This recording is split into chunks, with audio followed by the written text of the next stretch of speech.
What's good? What's good, people? I know it's gonna be a lot of people in here today, man. There's gonna be a lot of people in the building today. It's gonna be crazy. We're just gonna let the build up. I'm gonna do some talking for a while because my boy is ready, and this is the takeover show. This is the takeover show. He is ready, and he gonna drop some bombs at the bombs. This is a much anticipated show here. I see the people coming, but y'all got the before Elder say anything. I ain't want he not gonna say what's up, Kareem, until the to his likings. It's to his likings. Y'all don't even see him on streams no more. You know, it's hard to get him on streams now. He don't even be on streams no more. This thing is gonna be atomic bomb. This is for LeBron James and Jeannie Buss. LeBron James and Jeannie Buss. We got Pastor Elder is coming for your head today, man. He's a longtime Laker fan. I'm gonna give him the proper introduction like it's supposed to. Like I said, you're not gonna hear a word from Elder. You're not gonna hear what's up until the likes is where it's at. He's not gonna say nothing until the likes is where it's at, and he gonna drop bombs. This man been a Laker fan since 1978, man, and he don't like what's going on with his team. I don't either, but y'all heard me. Y'all didn't hear him yet. He ain't been on the other platforms spilling anything. He waiting for this time here. This is his time. He not gonna. I'm telling you, 1978, man, long time Laker fan, the Magic Johnson era, the beginning of the Magic Johnson. He don't like it. So I need you guys to hit the like button, or just like I said, this is exclusive. Yes, 17 and 19 Lakers, and he don't like what's going on. And he gonna tell Miss Jeannie Buss and Miss LeBron James a piece of his mind, man. We got 70 people in here, and it's under 3 minutes. People is rolling. This is much anticipating. People been hitting me on my DM. Kareem, what is Elder thinking? How Elder feel? Do Elder see this? Do Elder see that? And people been hitting me. I say I'm gonna get him, and yes, it's gonna be Siberia. Yes. Oh no, you said. Oh, I thought you said Elder gonna drop bombs, but the likes we gonna see where we at on likes, man. We gotta get 100 likes before we start this thing here, man. We gotta get 100 likes before we start. He just sitting back doing him right now until the beast unleash.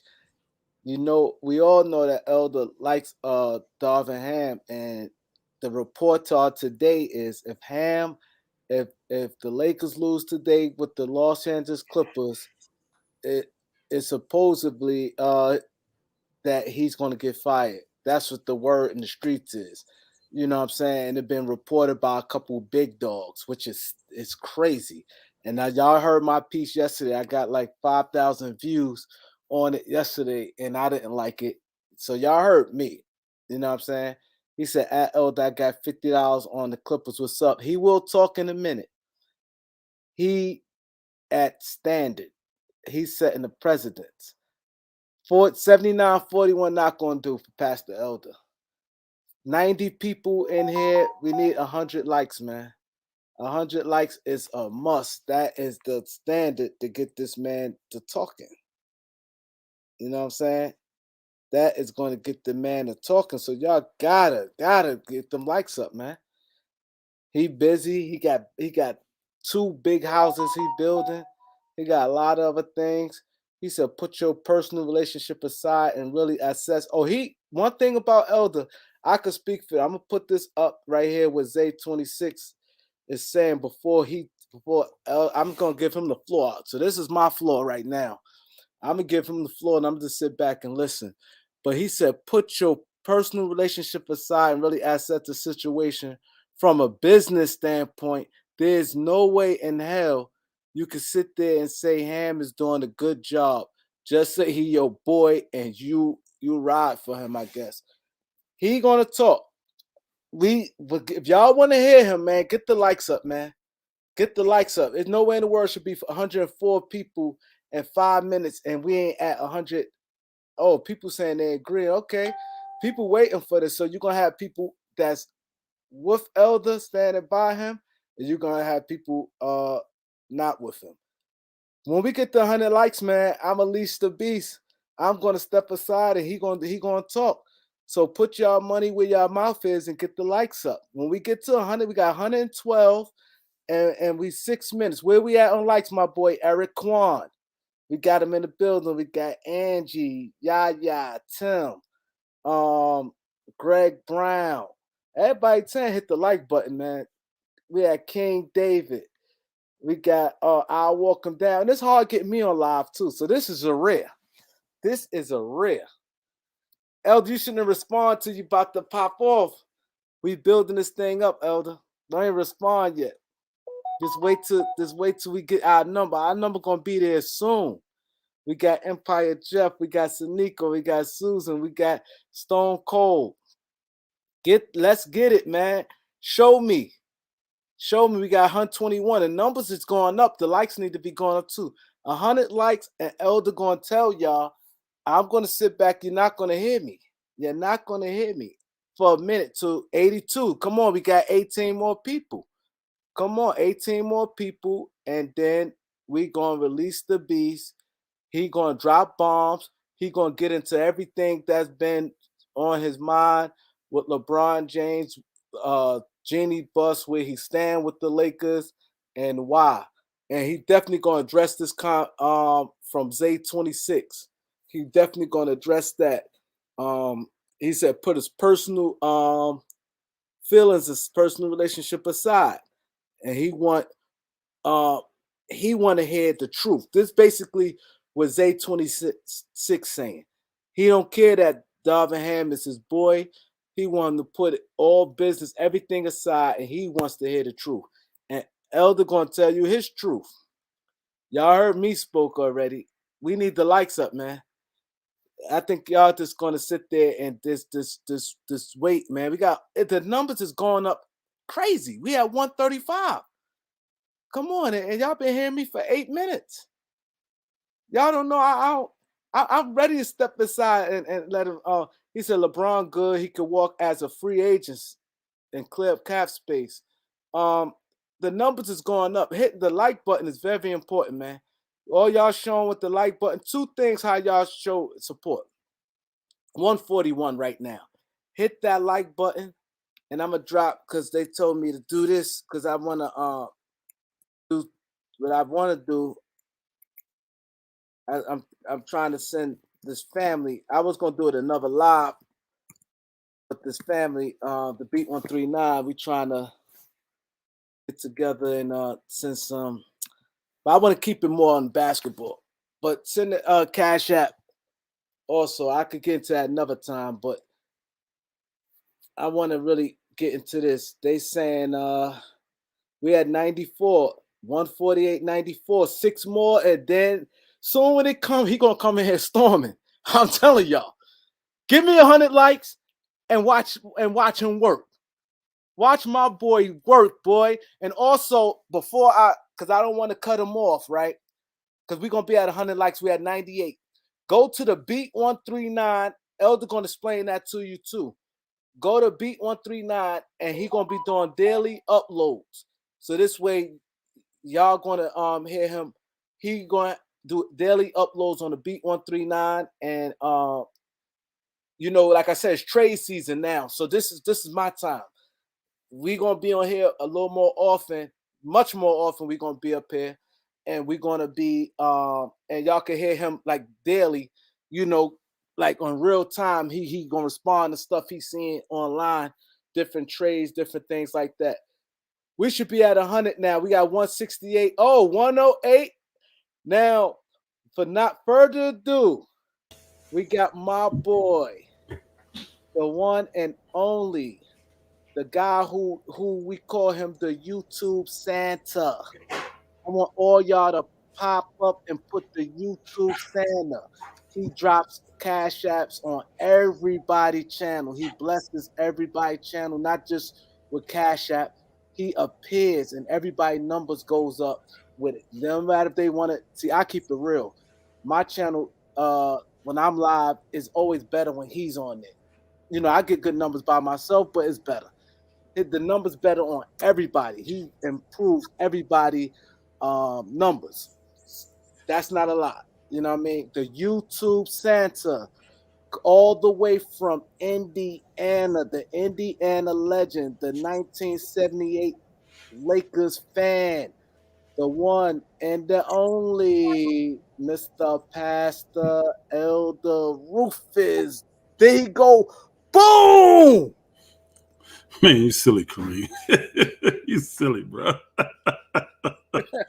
Man, bless you, brother. Always appreciate your work ethic, man, and keep doing what you're doing. For all those that actually care, the reason I'm coming in here tonight is because I'm very serious about. I've been making statements lately about how I'm retiring as an actual Laker fan, and I'm very serious about that. I'm 100% serious about that, and I've been loyal, dedicated, faithful, um, die hard. You call it for the Lakers, but this really starts off with Jeannie Buss more than anything because the climate and the atmosphere of the Lakers organization totally changed when she took over. And I have not liked it. I knew it was not going to be good. I just didn't know it was going to be this bad. I thought that the prestige and the winning and the tradition would force her to be more business savvy and more, well, not business in the sense of money, because she's good with that. Don't get me wrong, y'all. Jeannie Buss is very good at making money. She make the family money, but she's horrible when it comes to holding up the prestige of the Lakers. She's horrible when it comes to the honoring, the respect, um, things of that magnitude. Now, I tell people this all the time. The Lakers was a train wreck when LeBron James showed up. So the one thing I do give LeBron James credit for is bringing the Lakers a championship. But the sad thing about it is you do have to sell your soul to LeBron James. You are working with the devil, flat out. You are working with the devil. So you have to sell your soul to get whatever it is you want. And then you have to look at it and say, is it really worth it? Now, I'm not one of these people that believe that LeBron comes and when he leaves you in shambles. Because let's keep it a buck. He left Miami. Look at what Miami's done since he's left. What have been the 3 Eastern Conference championships and the finals twice. So the facts don't prove that. So I don't believe that. Look at Cleveland. They're up and coming team. They playoff contending team. One move away maybe from being a championship contender. You see what I'm saying? They just wasn't left high and dry. They ain't been at the bottom of the heap forever. So I don't believe that narrative that when he comes, he just rapes your team, get rid of all your young players, and don't leave you with nothing. I'm not getting in on that. The thing that I've never respected about LeBron James is his political side to him. Everything about him is always calculated. Everything about him is always political. He always is making what the world will call chess moves. But at the end of the day, there's no loyalty in politics. If a politician is moving their mouth, one thing they're doing is lying. You hear me? If a politician is moving their mouth, they're lying. And LeBron is the same way because he's the same type of guy that'll look you in the face and act like he care about you and your family and all this kind of stuff. And like you're a road dog with him, all this stuff, and he will trade you in a heartbeat. People don't understand what trades do to families, man. You got your children, you got your wives, and all the people, oh, you mean it shouldn't matter. Yeah, it does matter. It matters a lot. Just because you got a lot of money don't mean you don't want to be stable. Don't mean you don't want to be secure. That was How many, how many, biggest thing. how many of y'all want to get up and move every other year? You know what I'm saying? Regardless of the money that you got. So it does matter. One second, Elder. 1 second. Yeah. I want to say thank you for the Cash App for LA Sports Live. And I want to say thank you, Elder and LA Sports Live for the Cash App. I want to say thank you guys for the Cash App. Also, what you speaking about now, I ain't mean to cut you off. Good. But D-Lo, that was his biggest gripe he said he's tired of moving. So go ahead. Yeah, D'Lo's definitely one of the players that is. He just wants a home. He wants to be accepted by a team that appreciates whatever talents he's bringing to the court and willing to pay him for that. And it's obvious he's not money hungry because he took a. People don't realize D'Lo took half a pay cut. I mean, he was making 30 plus million, $34 million, and he went down to 17. So it's not like he's money hungry. He just wants to fit in somewhere. And again, there's a lot of guys in the NBA that don't play good D. D'Lo's just one of those dudes, but he also is a good shooter. He's a good ball handler. He's a good distributor. And he's a good three-point shooter. So you can't deny the numbers that D'Lo has been an all-star, and he's averaged close to anywhere from 17 to 20 points a game pretty much his whole career. So you can't deny that. At the end of the day, he may not be your favorite, but he's not my favorite player. I don't care for D'Lo as a player. You see what I'm saying? But he is what he is, and there's plenty of guys in the NBA that are way worse than him. Back to the Lakers and selling their soul to the devil and dealing with LeBron James and dealing with Clutch, and you have to ask yourself if it's worth it. Last year, I was so frustrated with them. I made the statement that I was not going to talk about them until they traded Russell Westbrook, and it didn't have anything to do with Russell Westbrook, y'all. It was just a bad move that LeBron forced them to do, trying to prove a point, trying to enhance his legacy instead of caring about the Lakers. See, this is the reason why I'm not a big LeBron James fan from the day one. Even before he came to the Lakers, I just wasn't a big fan because I never respected the way he moves in the NBA circles. Now, outside of the NBA, you know, as a family man, I ain't heard nothing about the man. He buying schools and doing all this stuff. I can't be mad about that stuff. But I'm not fooled by it as well. See, the Catholics give more than anybody, but they're devil worshipers. So if somebody here Catholic, to show me that you're not. Show me that you're not an idolater, that you don't worship statues and idols and dead folk, stuff the Bible tell you not to do.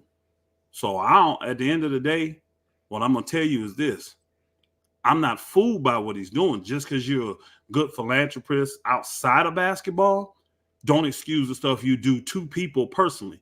LeBron's one of these type of dudes that's one of the extreme narcissistic dudes.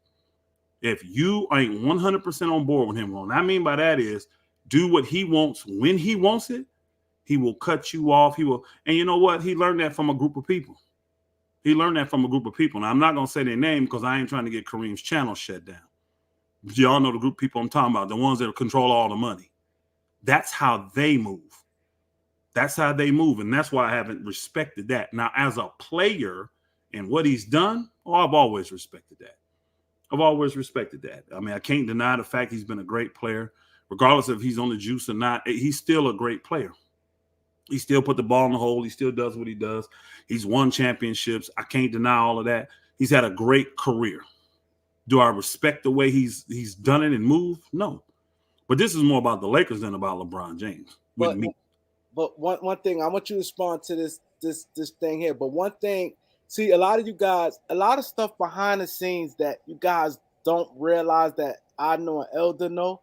Like I shared with Elder, I'm not gonna say nowhere near, but Elder, you know I told you the other day, my people was pissed off. They went at it. So don't say what it was, but I never seen him that mad before. And the way how homie came at him and what you said far as, and it goes into what you're saying now, like, you know, is them I don't want to say, you know what I'm talking about. Remember I was telling you the other day, my peoples? Yeah, he is serious to I mean, you don't have to go into the specifics, but you see the moves that are being made. You don't want to get the channel, but you know we on the same timeline, and I told you with homie how he came at him over that.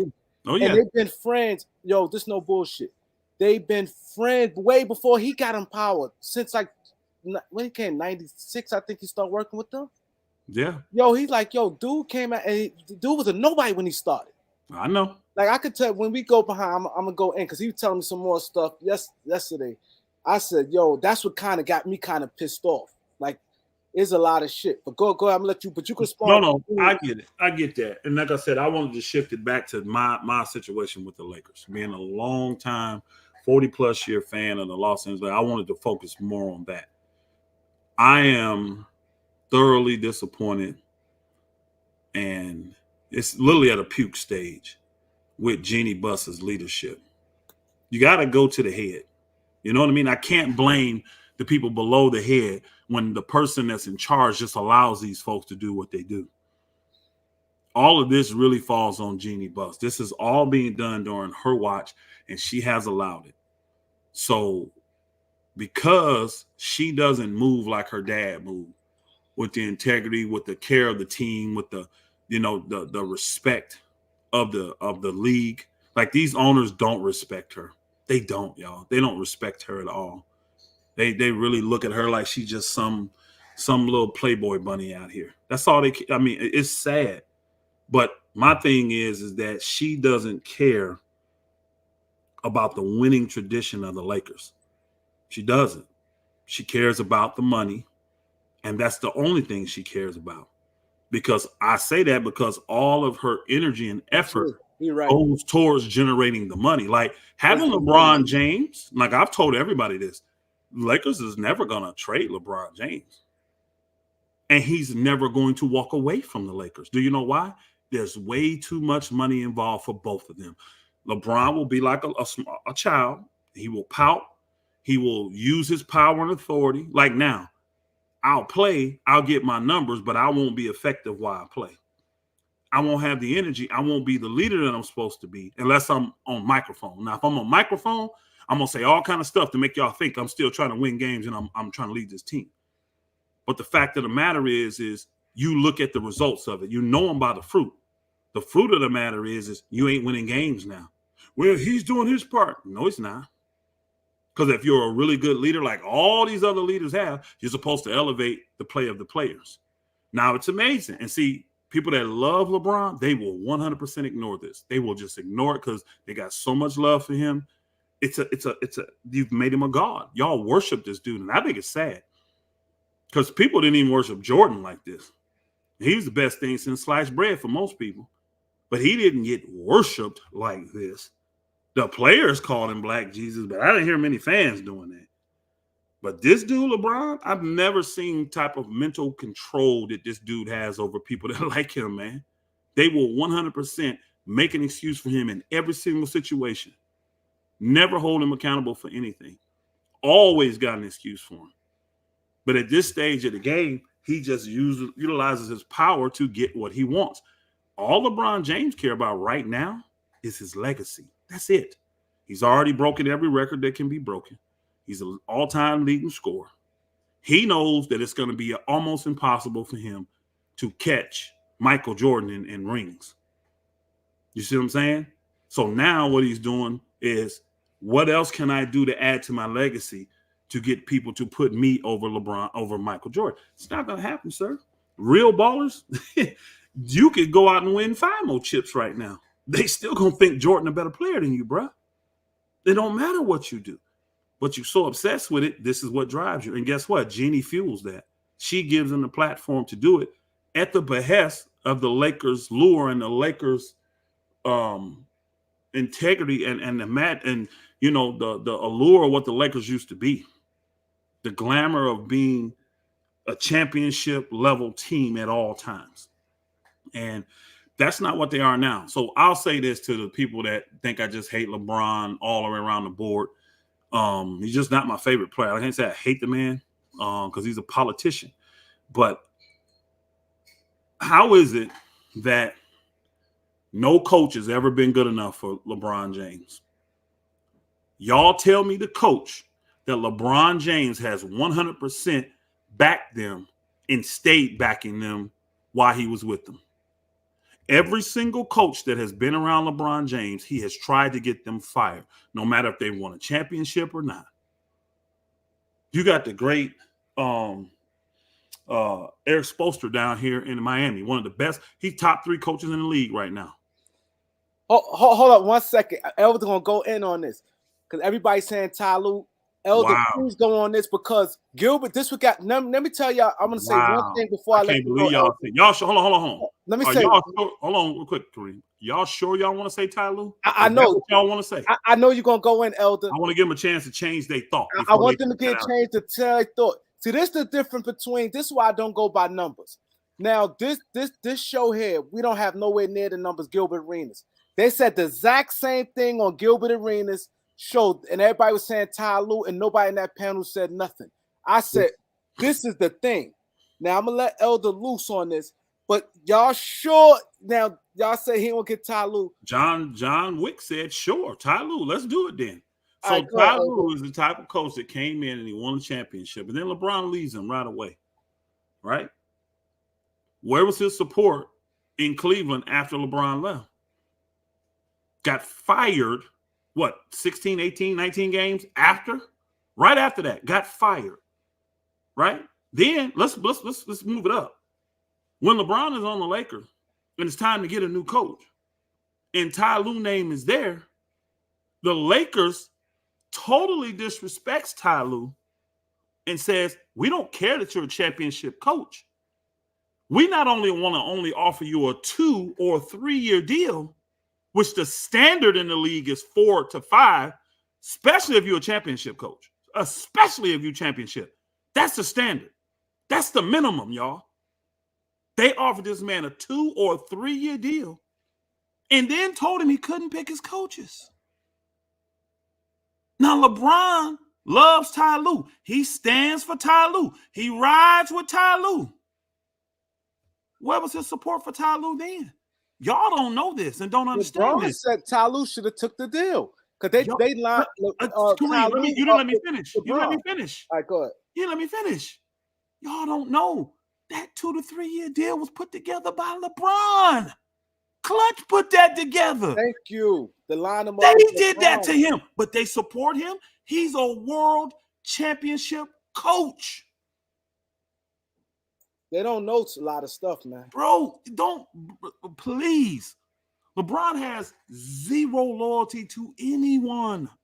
Now we not lying. John Wick, you a liar. We're not. This is what you LeBron James fans do. Go back and prove we lying then. Go prove we lying. They lined him up because hold on, Kareem. If LeBron James really wanted Ty Lue, let's just say John Wick, you don't believe that LeBron and Clutch was the one that put that deal together for him. Let's just say you don't believe it.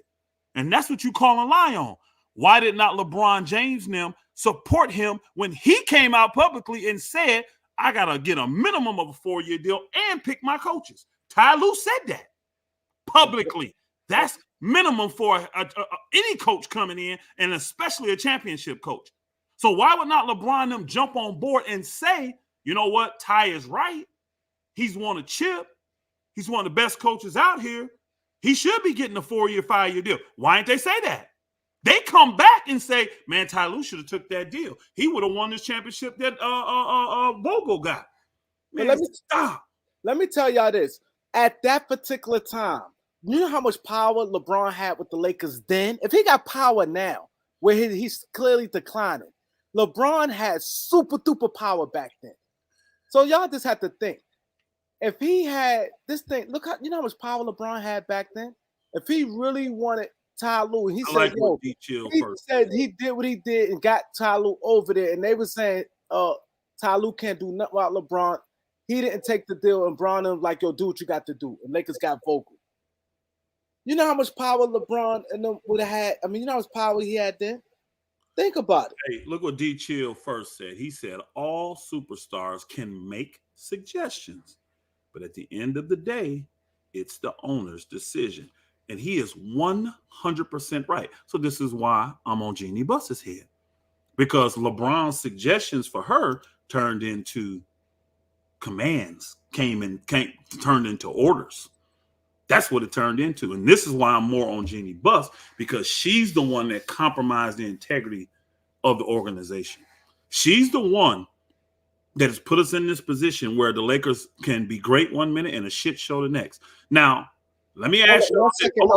That's when Rambis bumped heads with Bron, because they ain't like the fact that they were dictating the stuff with the coaches. Remember Rambis spoke out against that? About the terms with the coaches, with the Ty Lue and then the Vogel shit. That's when Rambis and the Rambis came in on that. Him and Phil, and that's when the shit really got out of hand. They forgot about that. People will forget all about LeBron when they love him and worship him and cherish him the way they do. They can't just like him as a basketball. Like I like Kobe Bryant. I like Magic Johnson. You know, I like Lakers. Let me think of. I love Dr. J. You know what I'm saying? Let me think of a guy that's not a Laker that I really like. Joe Dumars, I have a lot of respect for. You know what I'm saying? But I don't worship none of these dudes. It's just a game. It's entertainment. Y'all niggas worship LeBron, bro. That nigga could if he had doo-doo stains in his drawers, y'all niggas would put them in the sink and use Dawn dish soap to clean them out for him. You niggas are soft. You niggas are soft. It's sad. But I'm gonna get back on Jenny Buss, and she is the reason why I'm at the stage I'm at now. So what I have to do now is keep my peace. And the roller coaster shit show that the Lakers have become because LeBron's not getting his way. LeBron knew that at the end of last year, that team was not going to be good enough to win the chip. So they went out and they retooled, and he was happy because he didn't have no problems in the summer, nothing like that. But the problem is guys started getting hurt. And then the guys that got their money, let's just keep it a buck, they started the season off slow, y'all. Besides D'Lo. D'Lo was the only one that started off hot. Remember, D'Lo cooked everybody in November. Now, he fell off in December, but he cooked everybody in November, right? But all them other dudes that got paid, they started slow. Austin Reeves, Rui, all these dudes that got paid. Bandy was hurt. That shit pissed him off. And in his mind, get rid of these dudes, bring me guys that's going to win. Again, at the end of the day, bro, who wants to play with a 39-year-old guy that ain't going to play no defense? And again, I don't expect LeBron to be all-world, all-team defender. You got to give some effort, though. I literally watch games, and he will not rotate. Teams know that we pass that ball 3 times, we get a wide-open shot. Why? LeBron's not going to rotate. He's not going to do it. Look at that. We were 14-9. Now we're 17-19, y'all. 17. That's 3-10. How do you go from being 14-9 because the in-season tournament was on the table? Now that it's gone, no motivation whatsoever. I tell you, if you absolutely care, if you care, most of you don't. That love LeBron, you don't. You got your narratives for him, so keep pushing them. I don't give a flip. Keep pushing them. But if you do care, go look at the 7 in-season tournament games that the Lakers had. And then go back and look at any game that we've had outside the in-season tournament. Look at the difference of how the Lakers start those games, the energy that's in LeBron and the rest of the team. You don't go from blowing out teams like the Pelicans by 40, embarrassing the Pacers who, think about it, the Pacers went through Philly, Milwaukee, and Boston, y'all. They went through Philly, Milwaukee, and got lucky with Boston because Porzingis didn't play. I'll say that. But went through all the best teams in the East with a hot point guard, whatever his name is, Halliburton. They bottled that dude up so quick. But as soon as they got that chip, what did LeBron say? What did he say? No one can ever take this from me. Like, this is solidifying something in your legacy, bro. That shit ain't finna bring you nothing, bro. So now what you got is the LeBron haters who are saying things like the in-season tournament was made for you. They did it to help you enhance your career, and the bubble don't count, which I don't agree with none of that. I don't agree with none of that. But that's what's going to be said. That's the narrative that people that don't like LeBron going to push, just like all you boogers that worship him, push your own narratives to prove that he's the GOAT, which he ain't. Here's the thing. Just be happy he's your GOAT. Just be happy he's your GOAT. Just be happy. He gets his people to push narratives in the media. Darvin Ham need to start this. Man, the next day, Darvin Ham start these dudes. We win one game like that, and then the next few games, we get the frame tore out of us. Why? We ain't got no scoring on the court. We ain't got no scoring. Half the guys out there halfway hurt, too. Here's the fact. Now, Reg, you can say what you want to say, bro. I don't like it. I hate, but I don't like it. That's why, I vote with my feet, though. This is why I'm saying, I'm just going to retire as a fan, bro. That's what I'm going to do. I can pull back my support. I can pull back my fandom. I can pull back my attendance. Now, I'll keep my obligations because I told Kareem I'd come on today. And I also told my boy Showtime that I will do the show with them because you know how big the Lakers and Clippers is. It ain't big now, though, y'all. It ain't big at all. The Lakers will lose tonight by 20 plus. Clippers will probably hit 23s tonight. Because if it's anything the Clippers love to do is beat the Lakers, and they love to make it look bad. They're going to try to beat the Lakers by 50 tonight. I promise you they are.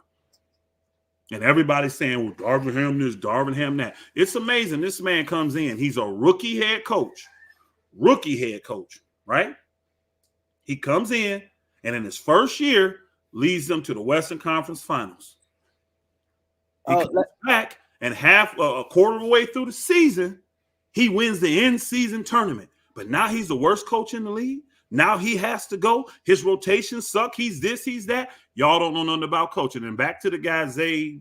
Let me, because he asked me, he said, Kareem, I'm confused that I was screaming Darvin Ham to get replaced. I don't remember saying, I never said that. Kareem I never said he needed to get replaced. I just spoke how he was as a coach. And he said now I'm saying it's Bron's fault. What I'm saying is I never said he should get replaced because that's his first year. I said he can't get better, and I said that he can't get better. But reason why I'm saying that as a leader, LeBron should. I did the video yesterday.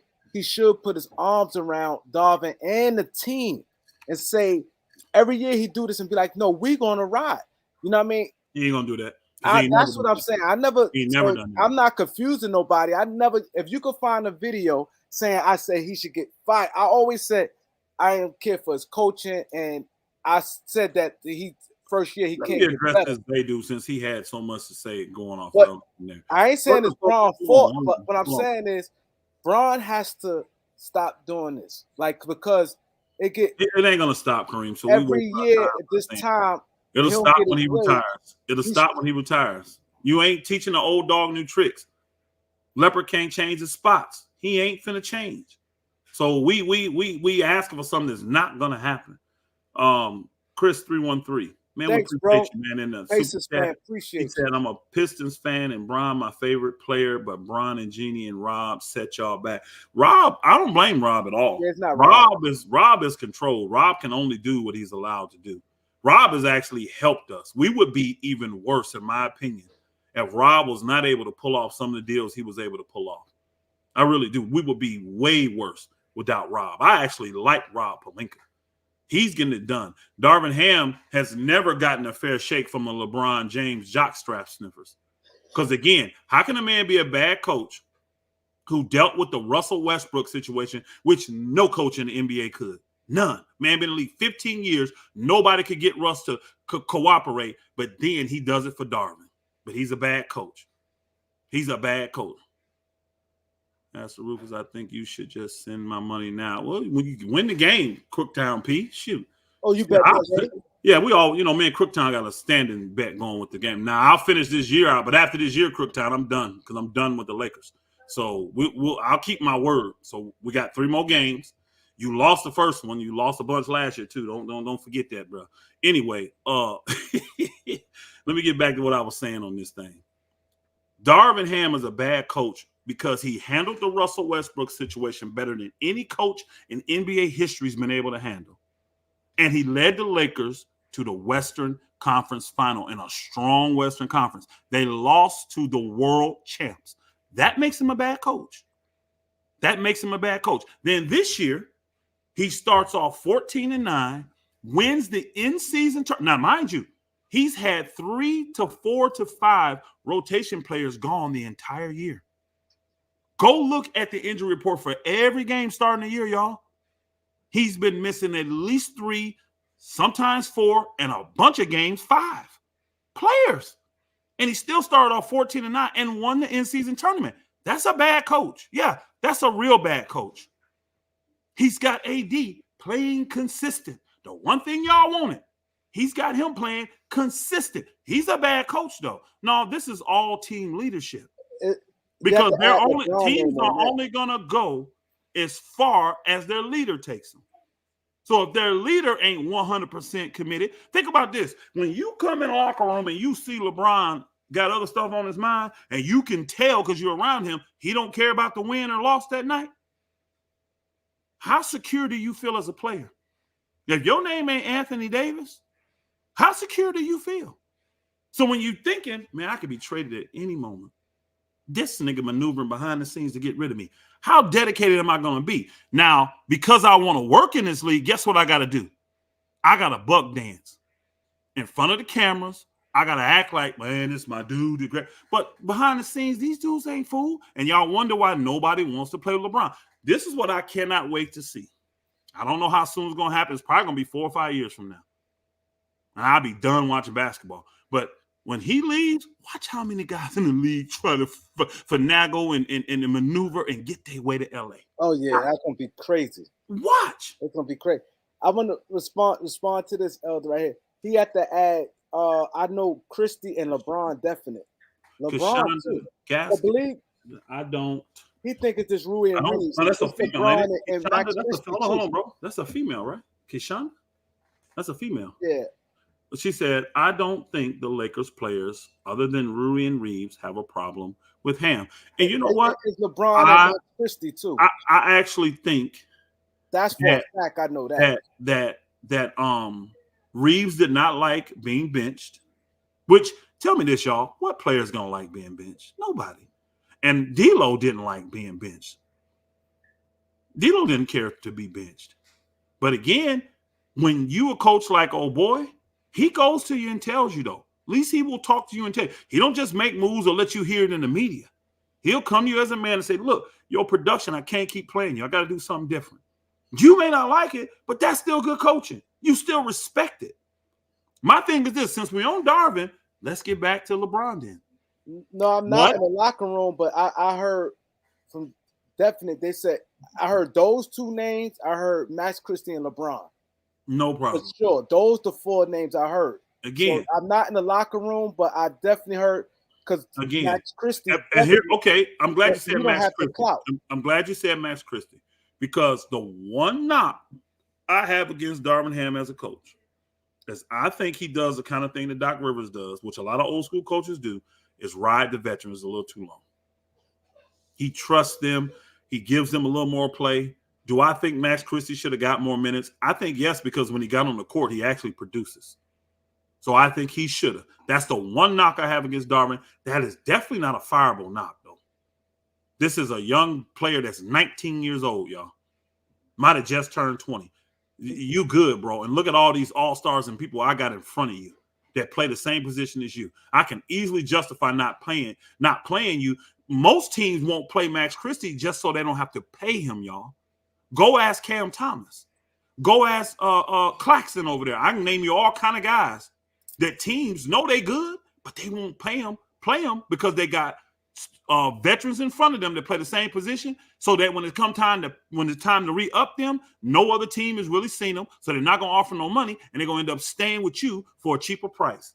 Can I say one quick thing? I'm going to say one quick thing. First, I'm going to say thanks, Tony, for the super chat. He said, if Darvin a bad coach, what is Monty Williams? But I really want to address. No, he said if. He said no, if. no. I know he said if Darvin. No, I know he tried. Yeah, but I want to address this because John Wick, you've been on this channel a while, and one thing, Elder and myself been doing, educating you guys on behind the scenes workings of the NBA. He said, "You heard? Come on, man! Like we lying. Listen, one thing you see Shams and Johan Buha, they throwing a lot of stuff out because they hearing this from players. They want this stuff to get out. I heard facts. They said Christie, Braun, Reeves, and Rui. That was the names I heard. It could be more, but I heard those 4 names for fact. And now, how is Braun though? How is Braun? He's clutch. Oh, boy's clutch. And Braun endorsed him coming. Now all of a sudden, after he helped you win the in-season tournament and get you to the Western Conference Final last year, now he's a bad coach, Braun. Braun is never – name me one coach that Braun has 100% supported. I already shot your Ty Lue answer down, so I'm going to wait for another answer. This is what this dude do. When he gets what he wants from you, he's done with you. He's done with you. Now, if he would step up and do his part as just the leader, this team would be so much better. So much better.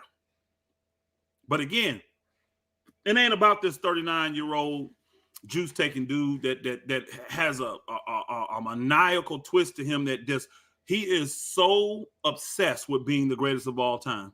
Yeah, And it's never going to happen. There's nothing he can do that's going to make the majority of the basketball lovers look at him and look at Jordan and say, you're a better player. He's just not. He's just not. He said his Really? son could help the Lakers. Who? He Who? said his son can help the Lakers. Who? He said his son can help the Lakers. Like, stop. This dude out of the Republicans said he's ready for the league.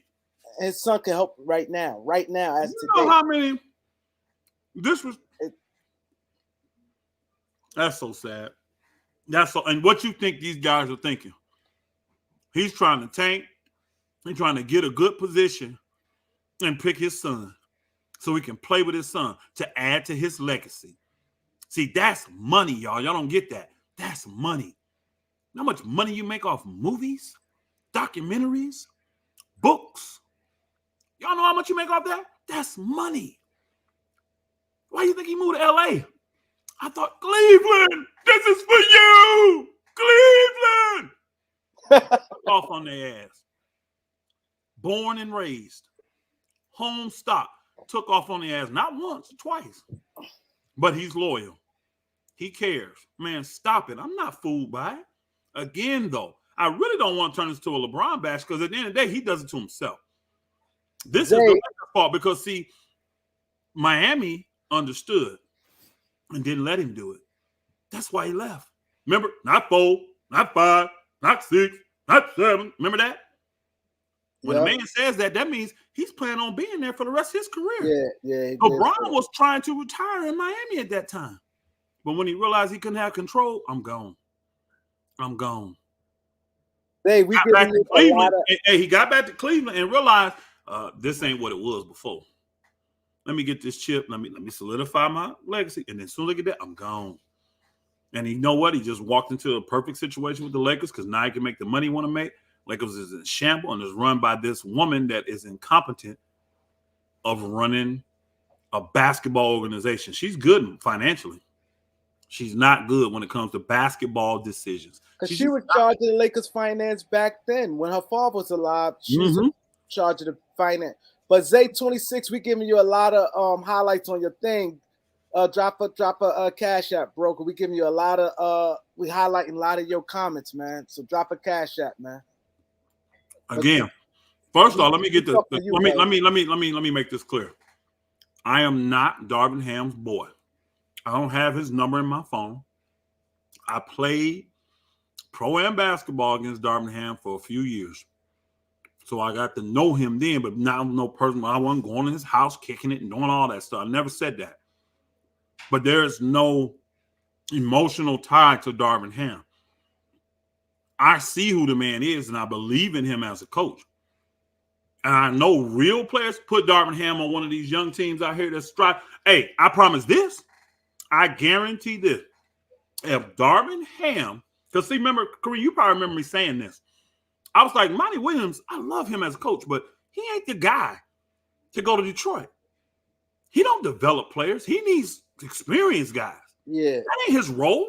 Yeah. That ain't gonna go well. Now, I didn't think it's gonna be this bad, but remember I told you that ain't gonna go well. That's not what Monty do. Put Darvin Ham there. When he got that big contract, we used to live. Put Darvin Ham there. If Darvin Ham was in Detroit right now, I guarantee you, he been a hometown hero, bro. Well, he from Saginaw.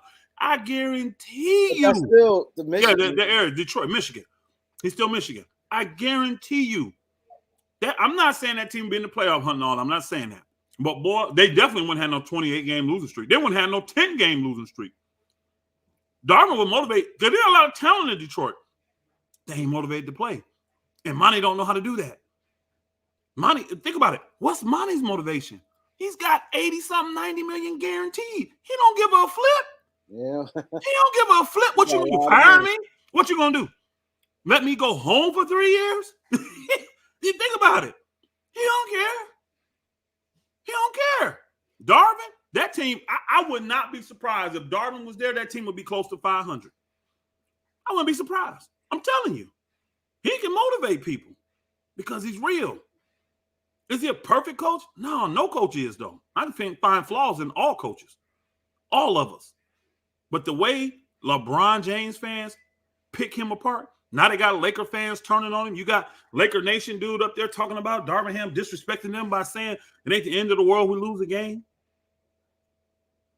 I mean, again, bro, when this is the thing, and LeBron knows this, once you get to this level, once it gets this far, you got to go ahead and separate ties. Remember I said it about Vogel? Remember I was one of the few people defending Vogel on here as a coach. But once it was over and the locker room was lost, and the thing, I said, oh, you might as well get rid of him now. I'm not saying Vogel's a bad coach, but because he don't have the locker room and they ain't listening to him, got to get rid of him. Got to get rid of it. So I'm not finna trip if the Lakers fire Darvin Ham. It's great for him. He got a 4-year deal, y'all. He a year and a half in. He can kick it for the next 2 years. Kick it. He can go, hey, I promise you this. Watch how many, and you probably won't know because Darvin probably will chill. He'll probably take some time off. But watch how many offers Darvin Ham get as soon as the Lakers let him go. These teams like laughing. They laughing like, yeah, we should have hired that dude a long time ago. He dealt with Russell Westbrook. He dealt with LeBron. He handled LA like that and got them fools to the West Conference Finals. Yeah, we'll take Darvin. Guarantee Darvin, if he's out there long, it's because he chooses to be. That's it. Teams going. It wouldn't surprise me if the Lakers fired Darvin Ham because of this pressure from the LeBron James fans, because that's what it really is. It ain't Laker fans. It's LeBron James fans. Because watch how these people disappear when that fool retires. But if they do something stupid like you said, Kareem, and fire him, watch how fast somebody else get fired. Don't be surprised 2 or 3 other coaches get fired just so they can get at Darvin Ham. Watch. These dudes ain't stupid. Now, Jeannie, she's stupid. All she sees is the money. And LeBron is the cash cow. So whatever he says, she got to listen to. This dude has never trusted a coach. Never trusted a coach. And let me say something real quick. A lot of people is like, I see on my helmet, because my thing is this, right? When I said yesterday, because I got a lot of people like, yo, I thought you hated Darvin. You said this. This because I feel coach. My thing is this. Just because I point out a lot of his flaws and my feeling of him. But I think as an organization, you can't do a coach this early. Like I never like this early in his contract, only a year and a half. So when I said yesterday that if this is true, that if he get fired, like I said, the Lakers already made a mistake that I hated the Lakers at that time when they told reporters that Frank Vogel he gonna get fired right after the game. So when they played Portland, and that last game of the season, he got fired, and it went exactly to plan. I think you cannot do that. I'm looking at this business. I don't put personal in front of it. So I said yesterday in my video, if the Lakers lose today, if he was to get fired, that would be bad, super bad on the Lakers, because that means reports coming out and them reports is true, and they do it like they did Vogel dirty. I don't care if they waited a week even 2 days. You did exactly. We all seen a report said Vogel getting fired right after when the game over, and he got fired. And the guy told him on a thing like, "Yo, today was your last game," and Vogel was shocked. As an organization, you have to have professionalism. So what I'm saying is this. Now, like I said, I think in the middle of the season, I said now if the season ends and they do something, that's different. So I know people like thinking I'm flip-flopping. It's not that. Like I said, of course, like I said, any first-year coach, you always, with anybody, that's like a rookie. It's not the end of the world. And like I said, I gave my opinion on Darvin. But like now, if he don't get it done or shit is no improvement after this year, and they do what he want, that's different. But I think right now, especially during the season, he shouldn't get during the season. Like that ain't true, Kevin Williams. He shouldn't get. Darvin's job is to come in and coach the team. It ain't to get wins. There's nothing. I'm not Hold on. I'm talking to Kevin Williams, dude. I think it was Kevin Williams that said that. He said, if I don't do my job, I get fired. That's a lie. What do you do, Kevin Williams? Because most of you boogers are probably mediocre or piss poor ass employees right now. Most of you are. Guarantee it. And you ain't lost your job yet. And don't give me this shit. Darvin Ham's job is to win. Nope. Show it to me in the contract. Because it ain't. His job is to coach the team. That's his job. It ain't to win. Now they give him incentives if he wins, just like you probably get incentives if you get more production now or you make more sales, whatever it is that you do. But half you boogers don't do your jobs good. You're there and you're doing your job, but you don't do them good. You don't. You work for 4. You're on an assembly line. I already know. Y'all some of the most entitled people I ever met in my life. I was in the car business for 12 years. You ain't telling me nothing, Kevin Williams. I see how you high-end, high-pay, low production people work. I know what's up. I know what's up. Them boogers are some of the most cryingest people I ever met in my life, making $30 and $35 and $40 an hour to sweep floors, and they upset. Standing all day, and they upset. Man, I ain't trying to hear it, bro. All the benefits in the world, bro. Got the best health insurance, all this stuff, and they crying. When it comes to these W-2 jobs, they got some of the best W-2 jobs in the world, but they cry about everything. Constantly on the union neck. Man, people are entitled, and they feel like they owe something, bro. I can't. G did. I don't know what all that is. Thank you, bro. Appreciate you giving the super chat, though, my brother. He said, blesses everyone. If LeBron was smart, I would maneuver to OKC this offseason if he wants to win another title. Y'all don't understand that this is not about a title for LeBron. He knows he's not catching Jordan. Y'all delusional fans on this level. I'm not talking about you personally. You're delusional to think that that's what he really cares about the most. He doesn't. He don't care about winning no damn title. He knows. He could win 6 now, and nobody's going to say, you know what, now LeBron's the GOAT. They're not. The only people going to say it is the people that already think he's the GOAT. He knows that. This is why he's going the other angles. This is why he moved to L.A. This is why he moved to be a Laker, y'all. Biggest platform, biggest opportunity to make the most money. Y'all don't think it's amazing that when he got to L.A., what was it, 6 months later, he became a billionaire? Y'all don't think that's crazy? A year later, something like that, he became a billionaire? Y'all don't see the correlation? No, you wouldn't, because y'all just watch the game and think that everything you see is what it is. I'm sorry, y'all. The man's a businessman. I don't have a problem with that. I really don't have a problem with that aspect. I just hate the politics behind it and the lack of loyalty to guys that have been loyal to him. See, you cross LeBron and what he considers you crossing one time, he will bury you, bro. That fool in clutch will bury you. Let Kendrick Perkins get up there and not buck dance for them. Watch what happens to his tail. Watch what happens. Darvin Ham ain't doing what he want now. Why you think he throwing him under the bus? And guess what he's doing? The whole time he's telling Darvin Ham that it's the Lakers. It's the Lakers. We with you, bro. We with you, bro. We with you, man. We got you. We got you. We're going to play better. No, we ain't, because you ain't finna get an effort to play better. Those that care, I'm going to say it again. Go look at the 7 games of the in-season tournament that the Lakers had. Watch the energy that LeBron had. We got 405 on the 199 likes. Come on, man. You ain't finna get a lot of likes tonight because you got a lot of LeBron fans in here and their feelings is hurt. At the end of the day, it is what it is. I don't give 2 shits because my franchise, it sucks now. They just suck. And I blame Jeannie. Y'all not even really listening to me close. I don't even blame LeBron. I blame Jeannie for this. She is the one that allowed it. See, I got respect for Miami because they were like, nah, you're the greatest player in the world right now. But guess what?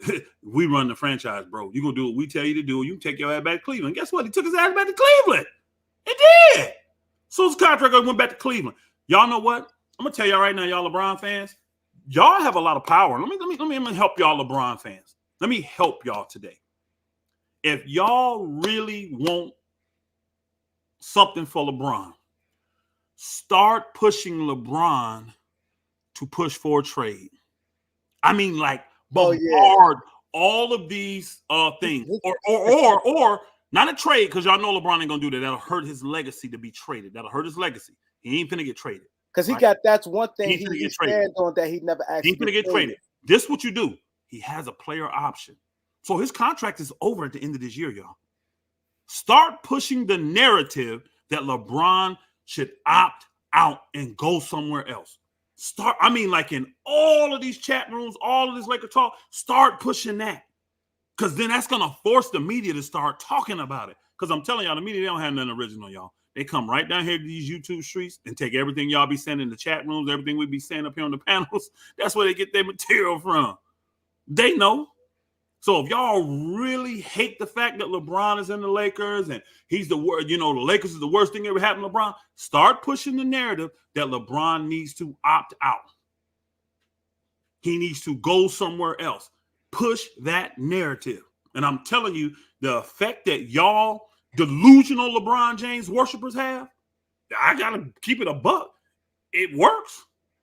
Because look, every coach has been fired. Every player has been traded. People forget why Kyrie Irving was upset and wanted to go. I win this nigga a championship and he trying to trade me. He's trying to trade me. Y'all forget why Kyrie Irving wanted to bounce. Y'all forget. Y'all forget. Like I said, Kyrie ain't speak to them for like 2 Y'all months. forget that he traded D Wade. Oh, he was what? They said you on your Cat Williams stuff today, Elder. Said what? They said you on your Cat Williams shit today. I'm just keeping it a buck. I hope you get 30 million views like Shannon Sharp do. I really hope you do. Oh, we'd be lit. Hey, y'all check that out though. Yeah, Shannon Sharp on that video, that 2 hour and 40 minutes, he got 30 million views. Yeah, what in the world? Yeah, he killed man. That thing got so hot because y'all know, Kareem, I don't follow this shit. But you know how many other people uploading got a lot of. If I could have uploaded clips and killed them. Kareem, it's probably off of that interview alone. It's probably 100 million. It's probably 100 million views. Easy with all the other channels who uploaded this stuff. It got so intense that I sat down last night after the Shabbat ended. Instead of watching the Lakers game, I watched that. Me and my wife sat back and watched that, the whole thing. And when I got done, I was like, oh boy, I see why this got so many views. Woo-hoo-wee. Cat Williams, I'm praying for you, bro. Because they're definitely coming for you, little fella. Because you've always said stuff, but you are on a lower level. You went to a bigger platform and a diverse platform. You understand what I'm saying? That weird Hollywood stuff, it stayed there. He took it to a different platform and a bigger platform. I'm good. See what I'm saying? And now you see the internet going ballistic. And then the timing was beautiful. Because what the hell's going on? It's in between the NCAA championship. It's nothing. The timing was crazy. Incredible. 4 days, y'all. 30 million views. Crazy. So, again, hey, hats off. People here right now. Hey, but a lot of people here listen to you. Hats off to Shannon Sharp. I thought he did a very good job of just letting that dude roll. He let that dude roll. He didn't interrupt him. He let him get everything off his chest. He needed to get off his chest. I got much respect, much honor for a guy like Cat Williams. Because here's the thing. When you listen to what people say, nobody really calls him a liar. They try to defame him. One person say he was lying. And could they prove it, though?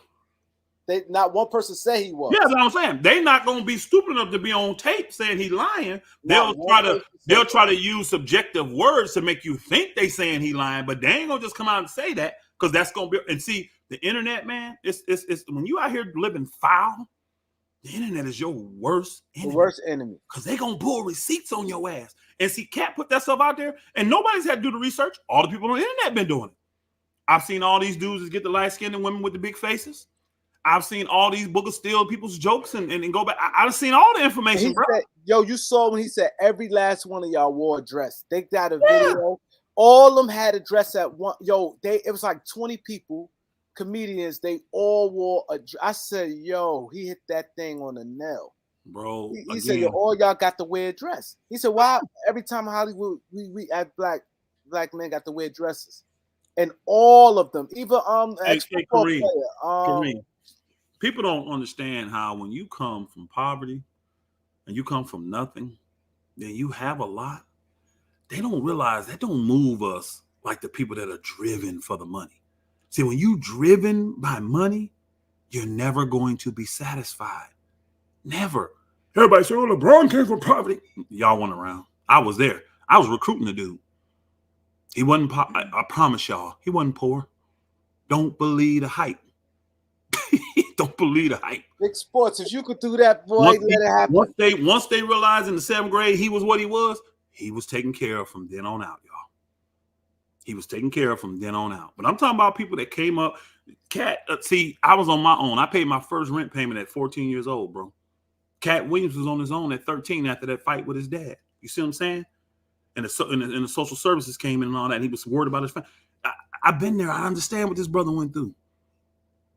So once you do that and you overcome and you maneuver to do the things you got to do, and then you become what the world calls, what the world, notice Cat Williams don't call that, and I don't either, what the world calls successful, they think you're going to move a different way. Nope. Folk look at me and be like, what the hell are you doing? I don't move like you because I don't have the same motivations you have. I'm content. You're not finna get me to sell somebody out for some material BS. I'm used to sharing, bro. I'm used to looking at my little brother and saying, you know what, bro? You eat that sandwich, man. I can see your rib. You eat it. I'll be straight. I'll figure it out. You need more than me. You see what I'm saying? When you come from stuff like this, bro, then you get to this level, it ain't the same. It don't have the same effect on you. Then you take what you have and you move behind the scenes to be a blessing to those that have the same mindset you got. I ain't finna make no excuses, but I'm coming up out this. See, them the ones you go help. Them the ones you go help. But y'all never hear me. Y'all never hear me out here talk about what I do. The other people try to talk about it a little bit that they know, but y'all don't hear me talking about it. No, for what? For what? Now my reward is in heaven, not here. I don't want the accolades of man. Nope. The Father sees what I do. He knows my heart. Same way with Cat. Man, listen to all them comedians talk about how he would just, but think about it, man. Can you imagine being a comedian up and coming? You doing a little juke joint with 250 people there? You just waiting to get your little $200, $300 check.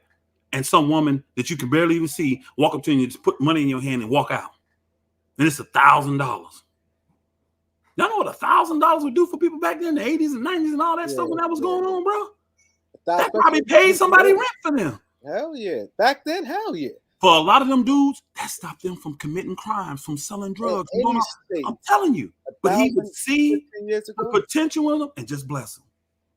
Without nobody knowing, man, I got a lot of respect for a guy like Cat Williams. I'm not saying the man perfect, but I see what he's doing. I see his heart.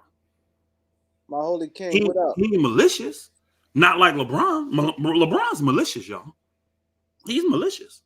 His goal is not to be a blessing to everybody. His goal is, if you can bless me, I can use you. But if you can't, to hell with you. That's what it is. Go ask all these coaches that sacrificed for LeBron. Go ask all these players that were moved multiple times for LeBron. Think about the last few years on the Lakers. If you're not Anthony Davis, what kind of security do you have? What player besides Anthony Davis has had, and think about it, LeBron tried to get that nigga traded last year. Do y'all forget the game? Yeah. And when they played the Pelicans? I remember that. Or no, OKC? And LeBron broke the record and he didn't get up and celebrate? Y'all don't remember why? Because that nigga, people told him, this nigga trying to trade you. Yeah. That was big, him and AD. They told that nigga, he's trying to trade you. You came over here and won this nigga a chip. And he trying to trade you. It was at odds. Once LeBron went down, LeBron James fans will say. Guess what they'll say? Kareem, guess what LeBron James fans? He should have been. Should have traded that nigga.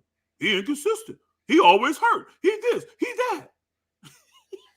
But this thing, once after that, Anthony Davis started going off after that. When LeBron got, remember LeBron stopped playing after he broke the record? And he started winning with the rest of the players. And everybody like, oh, this team ain't as bad as we thought it was. They don't want, and LeBron realized. That's how we got carried to the playoffs. LeBron realized, oh, this nigga finna try to make a name. Nope, I gotta get back in. Now I gotta get back and play. Since they're looking good, I can't let him get the shine like this. And led him to the Western Conference Finals. But Darvin Ham is a bullshit coach. But you know, people ask you, I meant the it was up there before. They were saying that Kobe done cursed out his teammate, and then they saying Kobe and not one teammate spoke against LeBron James. You want to talk on that? Remember, I know I highlighted it earlier. Did you see it? But they still like keep talking about it. Just like he said here, He said Kobe cheated on his wife. He never said nothing bad about LeBron personal. He said on the court. But then he said Kobe had a teammate speak on him, but no Kobe got to teammate do with spoke any of on this LeBron. conversation. What we talking about Kobe for? He dead, Yo, man. Why are we talking about a dead man? yeah, that's the same thing I I don't was saying. understand that. Who brought the dead man up? They was bringing all on chat. They still bringing it up. Because that's what they do. But let me So tell you what? the difference is. The difference is one, LeBron playing now. Everybody know LeBron got power and they want to be in his good grade. The difference is Kobe direct. Smush Parker knew directly where he stood with Kobe. Kobe ain't go behind his back. See, LeBron smile on your face and then he'll get you up out of there. Kobe straight up. So that's the difference. So I would rather deal with a guy like that's straight up than a guy smile in your face. So you saying LeBron going to be laffy taffy with teammates, but behind them be like, yo, get rid of him. You really got one coach, one player that's come out and said something about Kobe, and he really didn't say nothing negative about Kobe. He just said Kobe ain't fuck with him. They didn't mess with him and they didn't speak to him. But Kobe made it clear why he didn't. I saw the man's work ethic. He should have known. First off, you wasn't really an NBA player. So for you to get the opportunity and not take C's of it and not work your ass off to stay here and do all that, I ain't got no respect for you. Why I'm gonna play with you? So I'm gonna talk to you. You ain't finna be around. Why I'm gonna get close to you? You don't even have it to be an NBA player. But you getting this opportunity because the Lakers are being cheap. You around the greatest player of all time. You can learn from me. No, instead, you want to be my equal. Nigga, you're not my equal. What is you doing? And at least Kobe had enough gumption to go to that brother and say, man, don't talk to me, bro. Don't talk to me. You finna be gone. He didn't have no respect for Smush Parker. Now, I want to ask one of y'all. I want to ask you, how many of y'all go out your way to talk to people that you don't have respect for? I just want to know. Because I'm not around folk I don't have respect for. I'm not spending time with them. I'm not talking to them. Y'all know, see, this is the good thing about owning your own businesses. Guess what? If I don't respect you as an individual, I don't need your business either. I don't solicit your business. I don't accept your business. I don't give a shit how much you paying me. I don't have respect for you. Guess what? The answer is no. Not a hell no. No. Not a, can you charge me double? Nope. We not available.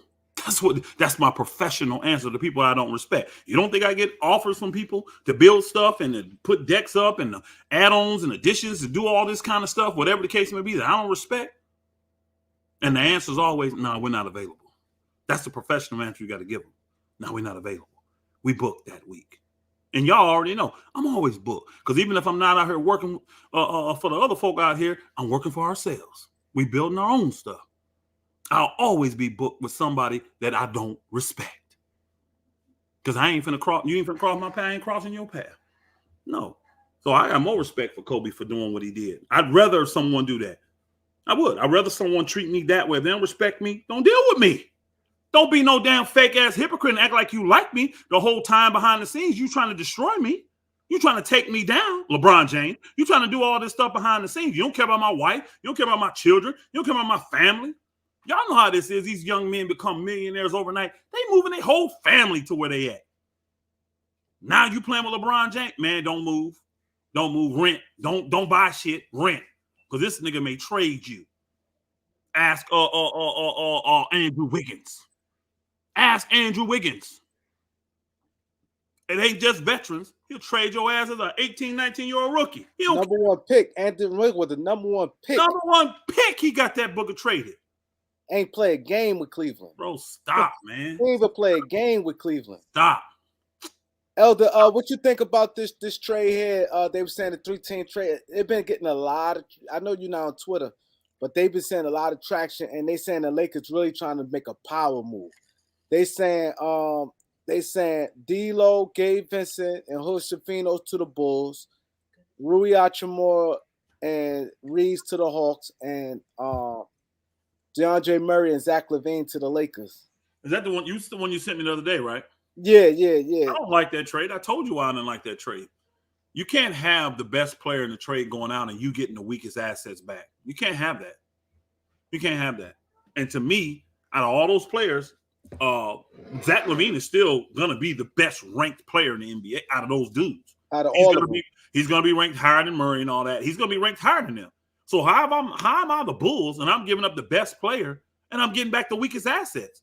Now I told you if you flip that and send Reeves and Rui to Chicago, that may sound interesting. That may sound interesting. But what do you got Chicago getting? They giving up Zach LaVine. And Who they they getting getting Hood back? Safino, Gabe Vincent, and D'Lo. Are you serious? D'Lo, Gabe Vincent, a hurt dude, and a rookie that can't hit a jump shot. When you got Austin Reeves, you got Rui, who these are guys that have performed in the playoffs already, and they're young, in their prime. I ain't got to develop. You see what I'm saying? They're not 22, 23-year-olds. They're 25, 26-year-olds hungry. And the Bulls need that. What power forward scores for them? They need him. And if they're getting rid of Zach LaVine, they need another two. And they got all guards going out in that deal. Yeah, they got all guards going out in that deal. No, I'm good. No, if I'm the Bulls, I'm saying hell no. I wouldn't care if you're giving me 5 picks. No. No. The Bulls got to get better trade assets for that. Those dudes are coming to me. They're not going to Atlanta. You getting Murray. Thank you, Hercules Brown. You getting Murray. Yeah, salute, Hercules. You getting Murray, bro. He good, but no, he ain't on Zach level. Unfortunately, he's just not. Now, I like Murray. I would rather have Murray than Zach. I'm going to be honest with y'all. But I'm talking about how the NBA rank these players. Murray is not on Zach's level. Yeah, they got Zach higher than Murray. Zach higher than Murray. He makes double the money, y'all. Zach is on a max deal, 40-something million. Murray barely, he's making 17. His deal that kicks in pays him 25. The money lets you know what's going on, y'all. From the NBA standpoint, not from you. You may look at it and say, oh, no, he's trash. I just never got that, Kareem. Boogers that couldn't throw a basketball into an ocean properly. Got the audacity to call 400 of the best athletes in the world trash. I don't get that. Where's the honor? Where's the respect for these dudes? For the craft that they do? I don't get it. See, if you're a trash actor, like you don't like his acting skills, guess what you do? You don't support him. You don't go pay to watch his movies or her movies. These dudes so trash, quit watching the NBA then. Because honestly, who ain't trash? Y'all sad. Boogers have a bad week and they become trash. Like you ain't never had a bad week on the job. Man, what's going on with the Kings? Hey, Stone Cold too. Appreciate you putting that up there in there. The Kings they're struggling like the Lakers, bro. Yeah, they I don't know what happened. They ain't got no injuries though. They ain't got no injuries. See, you know what?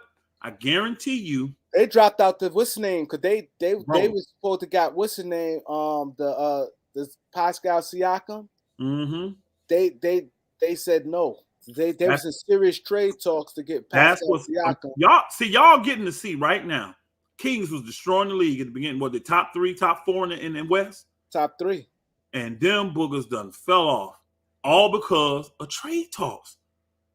Y'all get to see. This affects you, man. It don't matter how much money you make. And bro, if you living in sunny Sacramento and they talking about trading you to cold ass Toronto, you don't tell me that's gonna bother you. You may be a southern boy that ain't never seen snow. You want to go be to Toronto, a whole nother country. Another country you could go to. I just don't get it. Y'all, because they make a lot of money, they should accept that the Kings back. It looked like they was going to get a deal done. The Kings backed out the deal and like, never mind. For Pascal, they was going to. That would have been a bad mistake for them. And there was a lot of players supposed to went out from Sacramento. They would be better getting the dude from Portland. He would fit them better. And it's cheaper. You can easily get him. He's cheaper. They want to get rid of him. Pascal got to have that ball to be effective. And that means you're taking the ball out of Fox's hand. You're taking the ball out of DeBona's hands. The old boy is better for them. Go get, and I'll give y'all the free one. Go to Portland and get old boy. He available. Go get him. Jeremy Grant. Yeah, I know it's still West Coast, but shit, Portland ain't doing shit. You put the right deal together, they'll do it for the cap relief because they're gonna need money to pay these dudes down the road. Don't go get Siakam. He don't really fit y'all. You go get Jeremy Grant, and he'll come in and produce on the same, on a better level, in my personal opinion. Now, neither one of them's going to be scoring 25 points a game because you got De'Aaron Fox scoring 30 and Sabonis scoring 20. Get a guy that fits you and going to get the stuff done you need. He's just as good, if not better, defender. He's just as good a scorer, in my opinion. And he don't need 50 dribbles like Siakam do to score. Go get Jeremy Grant. He's a better fit for y'all. I'm nervous you get Jeremy Grant. I don't like that as a used-to-be Laker fan. And Siakam want a max deal. Grant already signed. He already signed at 30-something million. You got him locked up for this year and 2 more years after that. Yeah, Grant signed 4 years, right? Or 5? I think he had a 4-year extension. So he got 3 more years left. Yeah. But again, that's 30. It's like 30-something million. He ain't no max deal. And he's just as good. And he's younger. I think he's younger than Siakam. What you think about Anthony Simons and Jeremy Grant to the Lakers? I don't. Jeremy Grant don't want to be a Laker. He's made it clear he don't want to be on a superstar team like join superstars. He don't want to play with teams like that. And Anthony Simons just scores. He don't play no D. He athletic, but he don't play no D. So it don't help us. Unless you're giving him 25 shots a game. He not no high volume scorer. Like he ain't shooting a high percentage to get his point. I know he had 38 the other day or whatever, today or whatever it was. But again, he's playing a broken down Nets team, y'all. Don't get it twisted. And the thing Mama about said, Mama said not to talk with your mouth full. My mama dead, so I don't know what you're talking about, bro. Go ahead. They definitely want to clear some caps. So Simon and what's the name is available. Simon and Jeremy Grant is available. Man, they'll move in and do something. Them young dudes, they trying to win. They want picks and salary cap. They want clear, yeah, because they both of them are like longer deals. Telling you right now. Okay, see, they need to go do that Lord marketing deal before the Lakers get him. If the Lakers were wise, they would understand they don't need a third star. They need guys committed to play defense. They can get scoring. They could use a little bit more shooting. But again, you could be the best shooter in the world. When you come to LA, don't mean you're going to be able to shoot. I said the same thing. I said I don't get that. The pressure of playing for the Lakers does most NBA level athletes in. You've seen it. So this is why like people get mad at me when I talk about a guy like Chris Dunn. That dude's a dog, y'all. He don't care.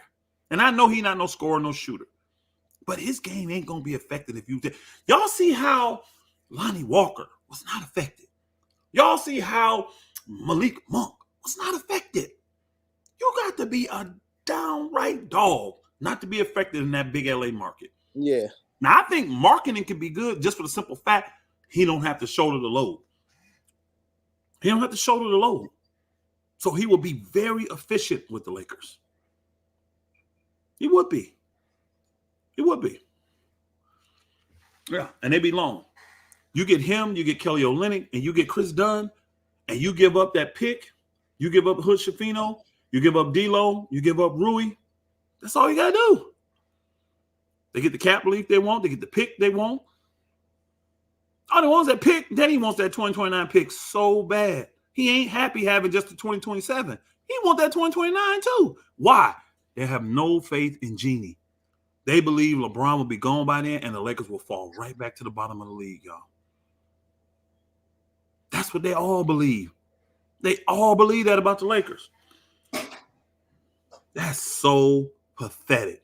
Even when the Lakers were bad during the Jerry Buss years, nobody thought that about the Lakers. And they still competed and made it to the playoffs half the time. With the Eldon Campbells and all them cats. What's it, Nick Van Exels and Eddie Jones. We still made the playoffs. Yeah, they was winning 50 games. They was winning 50-something games every year. Oh, man, come on. Second round. Come on. In a stacked Western Conference. Come on. Come on, man. 246 likes. Come on, man. We had to have that. We topped that at 526. I mean 426. Man, at the end of the day, the Lakers need depth to win. That's what won it for you in 2020. Your depth. But they got to believe. But see, the kids, I'm gonna be honest, and the main key is you got to have leadership. If your best player showed that he got faith in you and constantly and that's for anybody. That's as a parent too. You got to show your kid or whoever you believing in them. I think that when he lose confidence in players and the way how everything goes, I think that affect players because a Um, lot of these players looked up to him like this growing up. Period. Like he's yeah. some of their favorite players, and when it shows that you not like you got to just sometimes buckle down. When you I lose will confidence in a player, it's going to show. Schmidt, whatever that is, originals. Ain't nothing original about you, bro. He said Elder will not defend Ham starting 3 guards versus Denver. Dodging this question. Not dodging it. You should have put in the super chat. Yeah, you put a super chat. Or Yeah, you put yeah. a super chat with a start. Put the thing in the super chat, support Kareem. Then we'll see it. But I'm not dodging it. It ain't worth answering. At the end of the day, you can't beat Denver. I already said that. They were a superior team. They were longer. You couldn't put a longer lineup out there that can compete against them. So why not try 3 small guards and maybe beat them with your hustle and things like that? I mean, that's probably the thought he had. Now, again, one thing I'd have to do is let me look at the injury report. Let me see. We only played Denver once, right? That was the first game of the year, right? This dude's talking about the first game of the year. Look, he original, but he talking about I can't defend Ham starting 3 guards first game of the year. Who's the 3 guards that started the first game of the year? Who started? Who started? I'm sure Reeves started. D'Lo started. Who was the 3rd guard that started, y'all? Anybody remember? We all talking, what, 30, 40 games ago? You in there, Schmidt. Answer the question. Don't avoid our question. Who was the 3rd guard that started?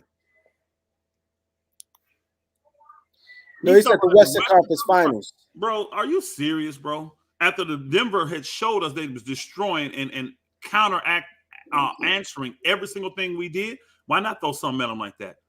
See, I don't agree with the people that say, well, throw bigs at them. Our bigs suck. They sucked last year. So throwing bigs at them ain't going to do nothing but put us in worse shape. Because that dude, Hayes, this year, he's a foul machine. And last year, the eating hamburgers right after the game dude, what's his name? Came from Orlando. He wasn't no better. He was worse. And he was hurt. Mo Bamba. We ain't had no bigs. So the best option he had to throw something different would have been guards. Would have been guards. I don't have to defend it. It didn't work like nothing worked.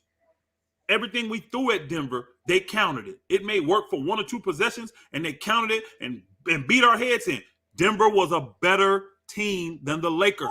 That's why they won the world championship. See, Kareem, remember how you used to feel a little pride when you lost in the playoffs? But hey, at least we lost to the world champs, though. At least they didn't win the chip. Remember people used to say that? Not now. Not these LeBron tards. Not now. We got to place blame on anybody but LeBron James. The coach, the players, the front office, the GM, the cheerleaders, the media. We're going to blame somebody but LeBron. Can I get somebody that loves LeBron James? I mean, you tell me he's your favorite player. He is the GOAT. He's everything. Tell me something that he has done wrong since he's been in the NBA. Please tell me that, besides come to the Lakers. Tell me something that he's done wrong. He said besides come to the Lakers. See, when you worship someone, you're afraid of your God coming down on you. So I don't think you can criticize him. I don't think you can. I don't think you can. Somebody tell me something that LeBron James did wrong. Most said Memphis started 3 guards and beat the Lakers. Then he said Miami won games. Everybody's saying 2011. Now, it's wrong to play bad. He just played bad in 2011. I said something he's done wrong. Every player plays bad. Don't give me a bad series, a bad game. That ain't wrong. It happens. You can't play perfect in every game. You can't be good in every single game. I said wrong. What has he done wrong? See, they can't do it. I'm waiting. I'm waiting. Tell me something. Losing a game is not wrong, y'all. It happens. No one is undefeated in sports. No one. Look at that. Nothing. Nothing. They got nothing. LeBron does no wrong, honestly. See, I got at least one honest person in here. The Philly Y guy, he said that Booker tried to get Russ. That was wrong. At least he's honest. Now, be careful. Your God gonna come down on you, Phil. God gonna come down on you, bro. He got people watching this, Phil. I'm telling you he do.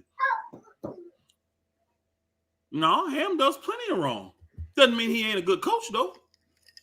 Ham's a good coach. I'm standing on business saying he's a good coach. The rest of the league is waiting on the Lakers to be stupid enough to fire him. I promise you what.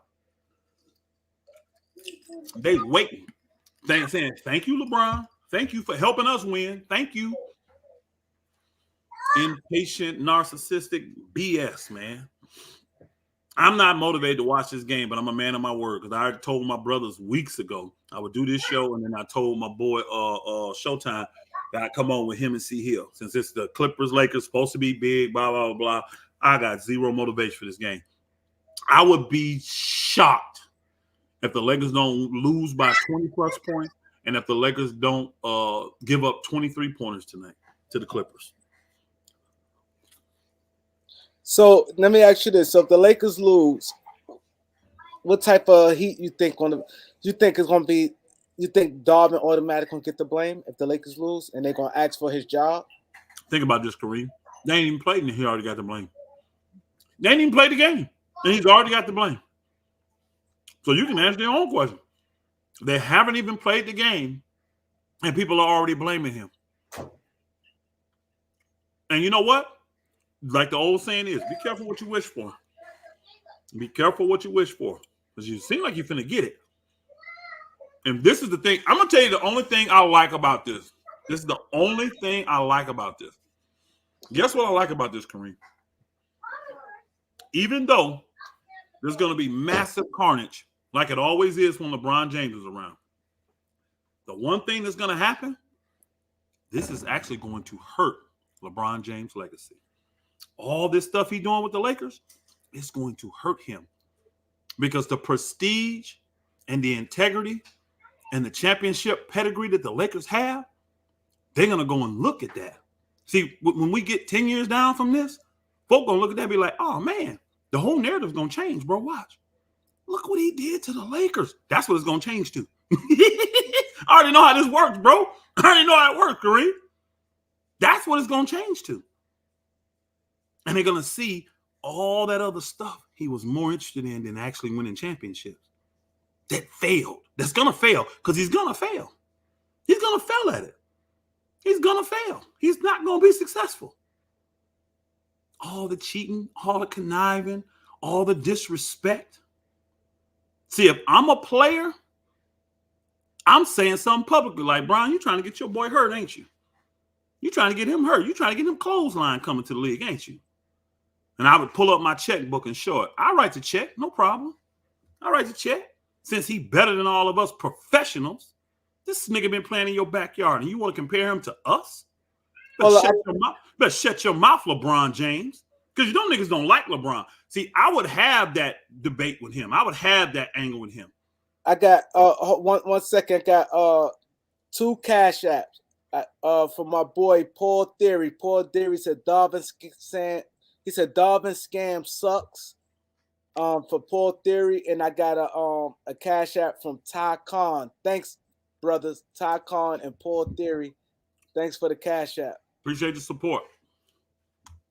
I hate Brian ways. Y'all need to get it right. I don't hate individuals. I hate his ways. I hate the way he moves. There's no loyalty with LeBron at all. None. But because he's a cash cow, he can get away with it. The world lets him get away with it. It's going to be interesting to see what happens as we move forward. Okay, so you said okay. So what if? So you saying you're not gonna be a Laker fan? What if LeBron um goes somewhere next year, or you just don't like it because Genie here? Like what? Genie too. I need them both. They So both I have to ain't be coming up. gone. Need them both. Yep. I need Genie to turn over.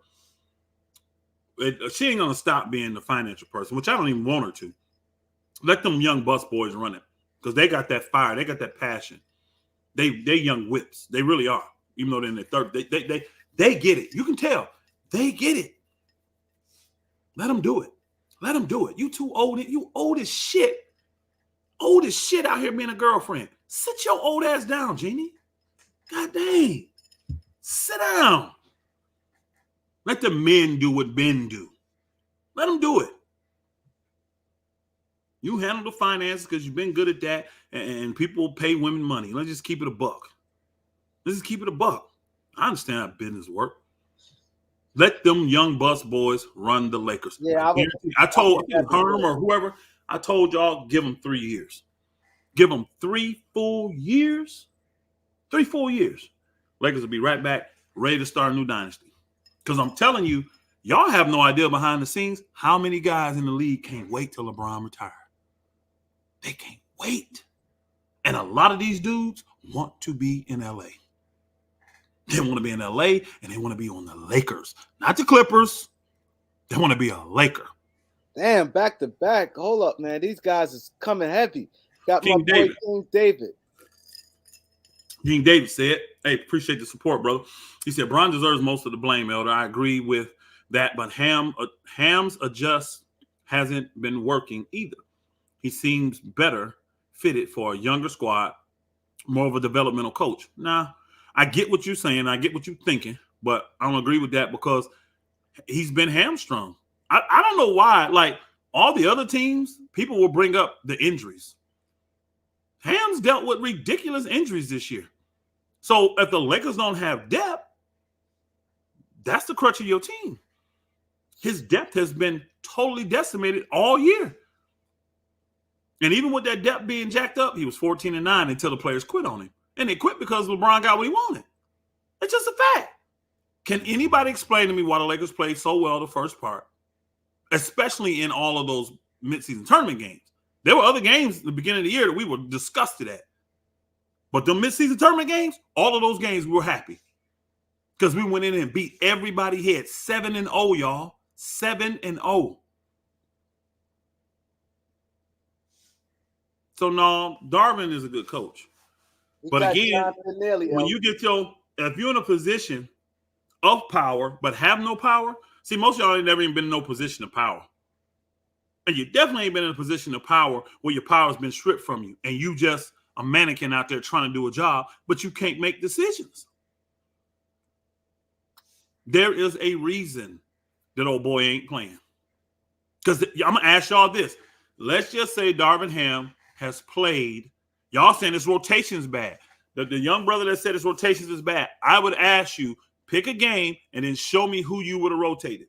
Show me where the rotations were bad and tell me the person you would have put in instead of what Darvin Ham did, and I'll show you the flaws in that person sitting on the bench and the reason why they sitting on the bench. Everybody was crying for Woods. Remember that? Why are they playing? Blah, blah, blah. He started playing Woods. We still getting the hell beat out of us. Woods don't play no D. He ain't committed. He ain't committed. And y'all don't understand. They go out there and score 2 baskets. That dude can score. But then you look in the box score and he's a -10. He ain't played but 8 minutes and he's -10. Do y'all know what that means? That the time he was on the court, the team got outscored by 10 points. So it don't matter that he scored 2 or 3 baskets. We got outscored by 10 points while he was out there.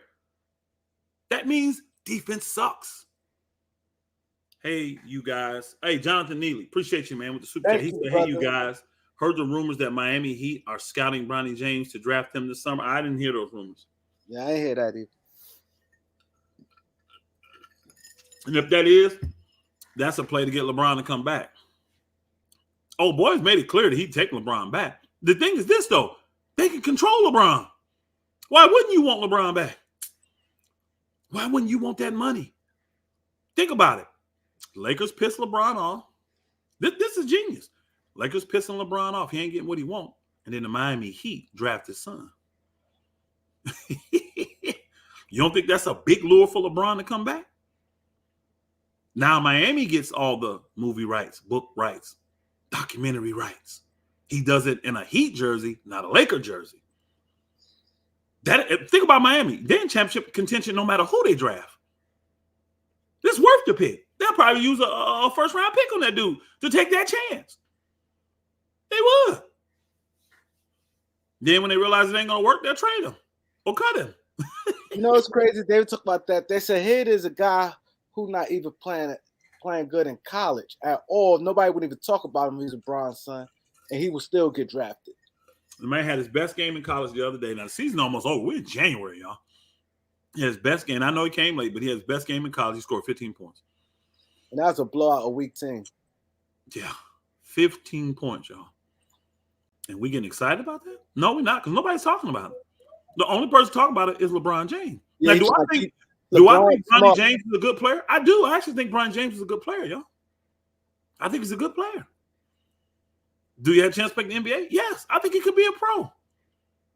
Do I think he's one and done guaranteed? Only reason because his daddy. Talent-wise, I don't think he's one and done guaranteed. No. Hell no. No.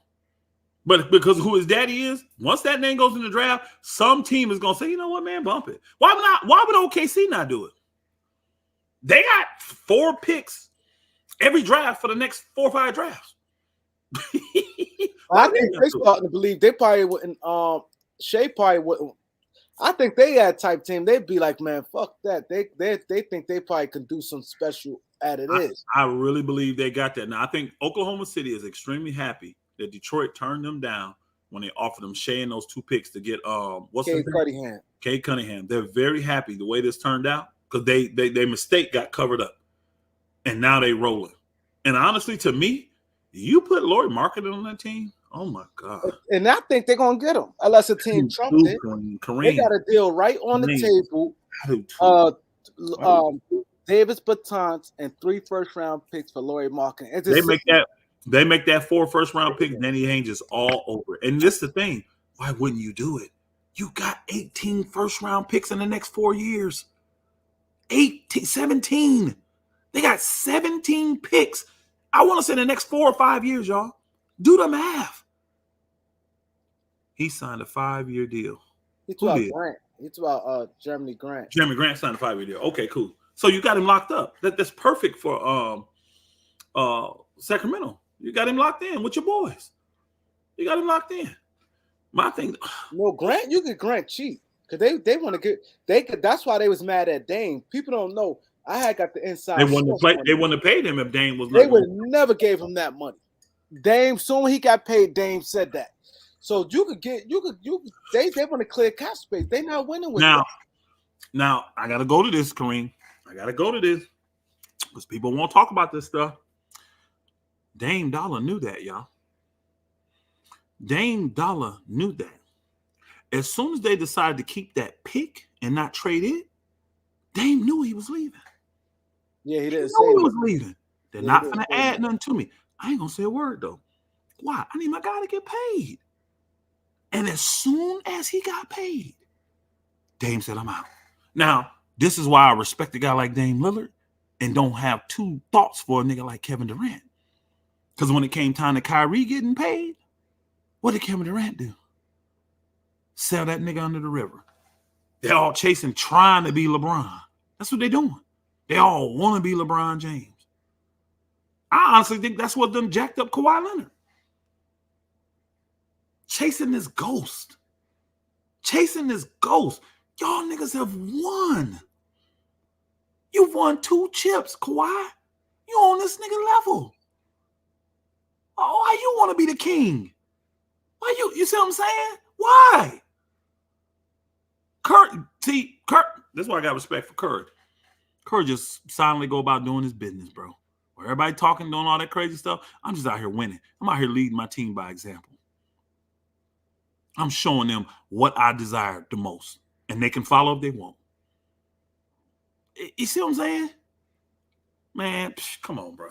Curry, I'm telling y'all, when this is all said and done, I'm telling you, 10 years from now, you're going to hear major, major arguments for Curry being one of the best players of all time and the GOAT of his generation. Now, they're Yo, not going to put him in the category of being the GOAT, but but you're going to hear some serious arguments for Curry being better than LeBron. yo, I ain't gonna. Yo, Elder is a beast. You know how Elder's a beast. This is my homeboy, which is funny. We talk about this. He was saying the same thing. A lot of people saying they will put him over because like he's been on one team and the way he leadership wise, a lot of shit. They were saying that he may get ranked over LeBron when it's all said and done. That's what people were saying. Hey, Kareem, you know what started all this, don't you? NBA circles. You know what started all this? What? What's up, Tyson? I stopped my hair. I'm telling the truth. This what started all this stuff. When I had to ask Elder Show, and these Brian Tars got on my nerves. Start talking about I'm inconsistent in my approach. Oh, cool, no problem. And I redid my top 10 list. When I had Curry, remember when I had Curry ranked over LeBron? I had Curry 8 and LeBron 9. Yep. That's what opened the gates for folks. Yeah, that's my what homie said they hey, you got folk go crazy with it, Kareem. Niggas after that they started saying that Curry was better than Magic Johnson, and I'm like, what? Whoa, yeah, you did open that gate. Pump the brakes. Whoa, now, whoa, pump the brakes. But people started saying, bro, I'm telling you, Curry has had an incredible career, and nobody's going to debate. He is the greatest shooter of all time, and he has changed NBA basketball. He is the biggest trendsetter of his era. The three ball, the way he shoots that thing, and the way he got all these people shooting it, bro. Come on, bro. Ain't no I want credit. I get credit. It is what it is, bro. Okay, Dejan, Mr. Dejan, who did you hear? Anybody before I had Curry ranked on the top 10 list over LeBron? Who'd you hear have that before me? I don't want no credit. It is what it is. I've never heard anybody do that. You, Kareem? Anybody in here? Anybody in here ever heard Curry ranked above LeBron James on the top 10 list or top whatever list? Anybody ever heard it before I did it? Hey, Cottage, don't worry about it. We know who Dejan is. We know exactly who he is. We know who he is. He coming here all the time. We know who he is and who he from and who he represent. We ain't tripping. All his life. We know who he is too. Cabin ass little nigga. All these LeBron fans. Nobody but you have that, Elder. You right. But guess what? You got boogers pushing them narratives now. And I'm telling y'all when it's going to be. When the dust settles and LeBron keeps doing all this foolish crap that's actually hurting his legacy more than hurting it, more than helping it. When folks start looking at the brass tacks, and what y'all say? Stats are facts, right? Ain't that what y'all say? Foolish ass fools. That's what y'all say. So when they start looking at all the facts and all the stats, they're going to realize, man, this dude got so much more done than he did. Then when all of it gets exposed, the cheating and all that, oh, yeah. Watch. I ain't passive aggressive. I tell you to your face, I ain't passive aggressive. But you understand what passive aggressive is, bro? Do you even understand what that is? I talk to you Elder, but you know it's crazy that you're saying this, right? It's funny you said when a lot of stuff gets exposed. Like the same thing with P. Diddy. One thing, you don't play with these people, right? No. This is why you don't play with these people. P. Diddy was everything was great. The minute he tried to sue certain people and he got on their bad side, they exposed everything. So I'm not saying LeBron, if he sit there and get on them people, we know who them people is. If he get on their bad side, because you see, he never, and I like Ticket said, he never addressed that man or sued him or nothing. That guy, the sports guy said he's juicing. That guy said he was juicing not one, about 3 different videos, and like 3 different, he said it like 10 years ago. Then he said it like 5 years ago. Then he just said it recently. He's been saying this for the past 10 years. LeBron never spoke against it and never sued this man for nothing. Have y'all ever seen LeBron James' business partner? The dude that was and I've been heard he was juicing. Yeah, admitted under oath that he was getting that stuff. That he was getting it. Not Rich Paul, the other dude. Y'all know who I'm talking about. the bad body dude.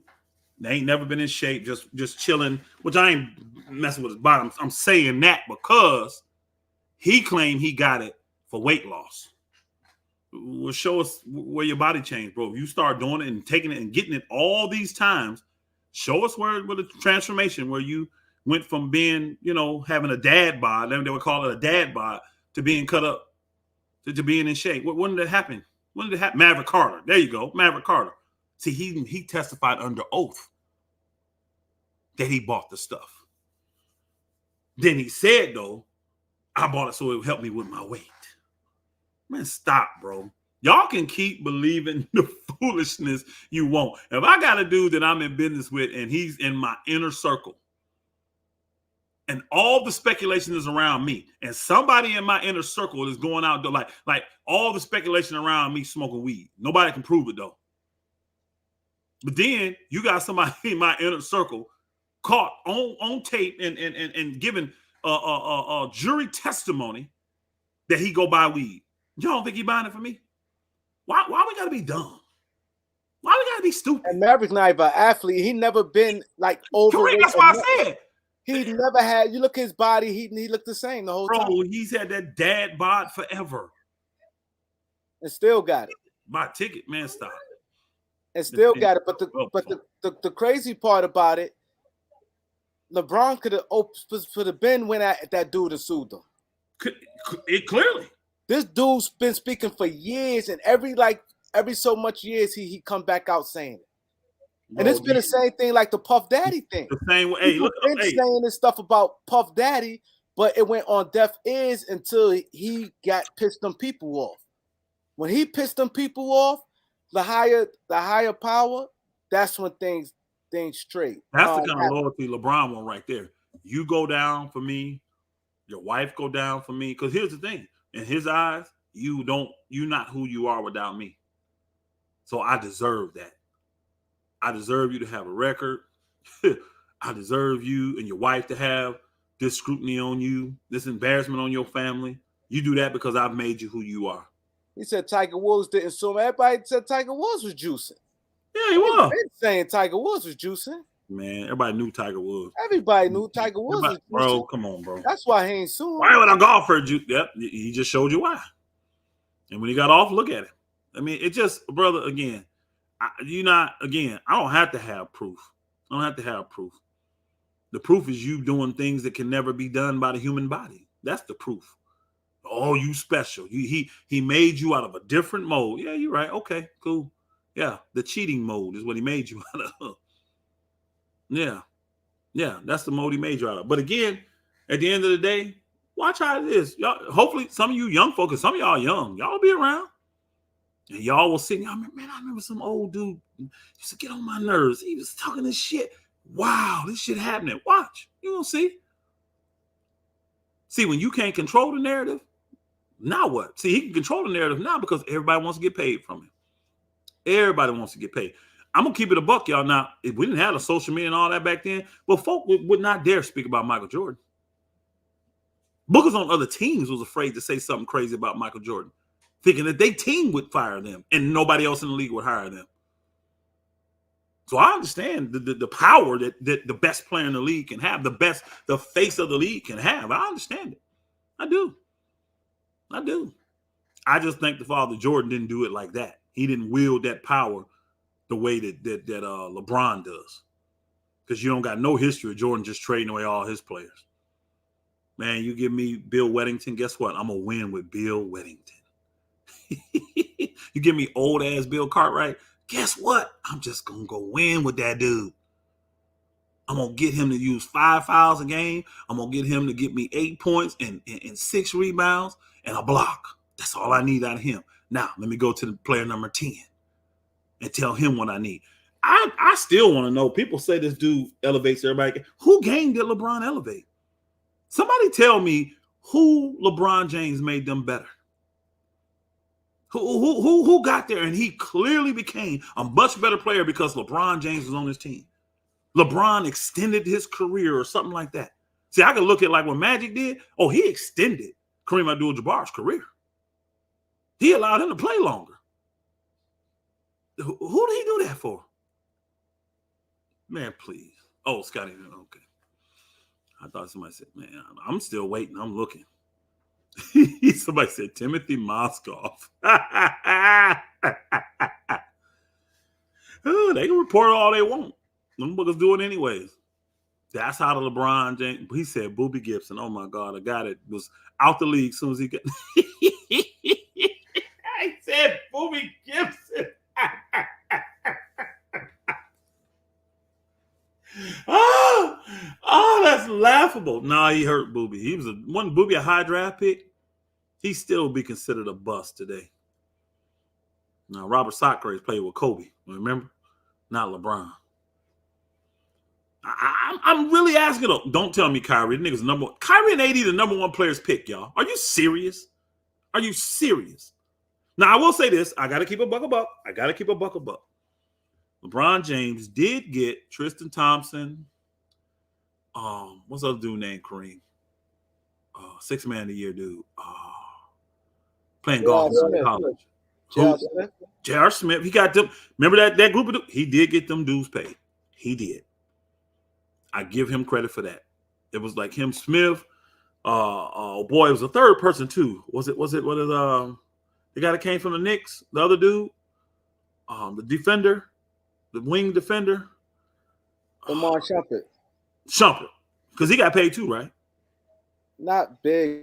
Okay, it was those two main two. He did get J.R. Smith, even though it was a super high draft pick, and he got the big man Tristan Thompson paid. Yep, because they got more money staying there with LeBron than they would have ever got. Oh, Shump got a $50 million deal? Yeah, he got Shump paid too.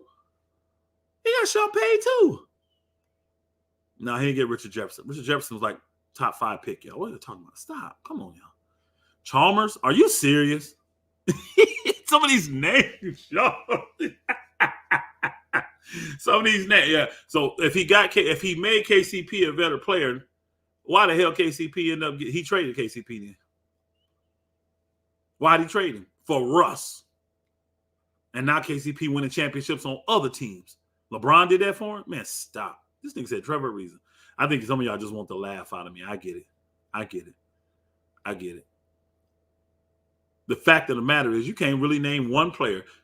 Definitively, you can say LeBron James made him a better player. How's JaVale McGee better when the nigga was winning chips with Golden State before he got to the Lakers? What you talking about? Man, stop. Mo Williams, only all-star. Yeah, I can read that. It went out of my eye. I probably didn't need to read it. He said Dwight Howard, this dude was a Hall of Famer before he even got to the Lakers with LeBron. Not the first time, but with LeBron. But was already a Hall of Famer. Yeah, well, it's sad. Ain't got nobody better. Nobody. But we worship him. Well, y'all do. I don't worship that booger. Kareem, man, where we going from here, bro? Where we going from here? What you think tonight? You gonna talk about tonight's game? Nah. Ain't really much to talk about, but you there? Or you left me hanging? Kareem gone, y'all. What y'all think about tonight's game? We can go that route then. I don't have enough of Bash and Genie Bus and the leaderless Lakers right now. The leaderless Lakers. We had leader when it was in-season tournament. LeBron got the MVP. Oh, he was leading his ass off during that.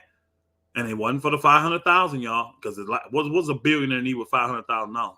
He'll take it, but what does a billionaire need with it? Oh, he was leading his ass off then. I wish we can get that LeBron. I really do.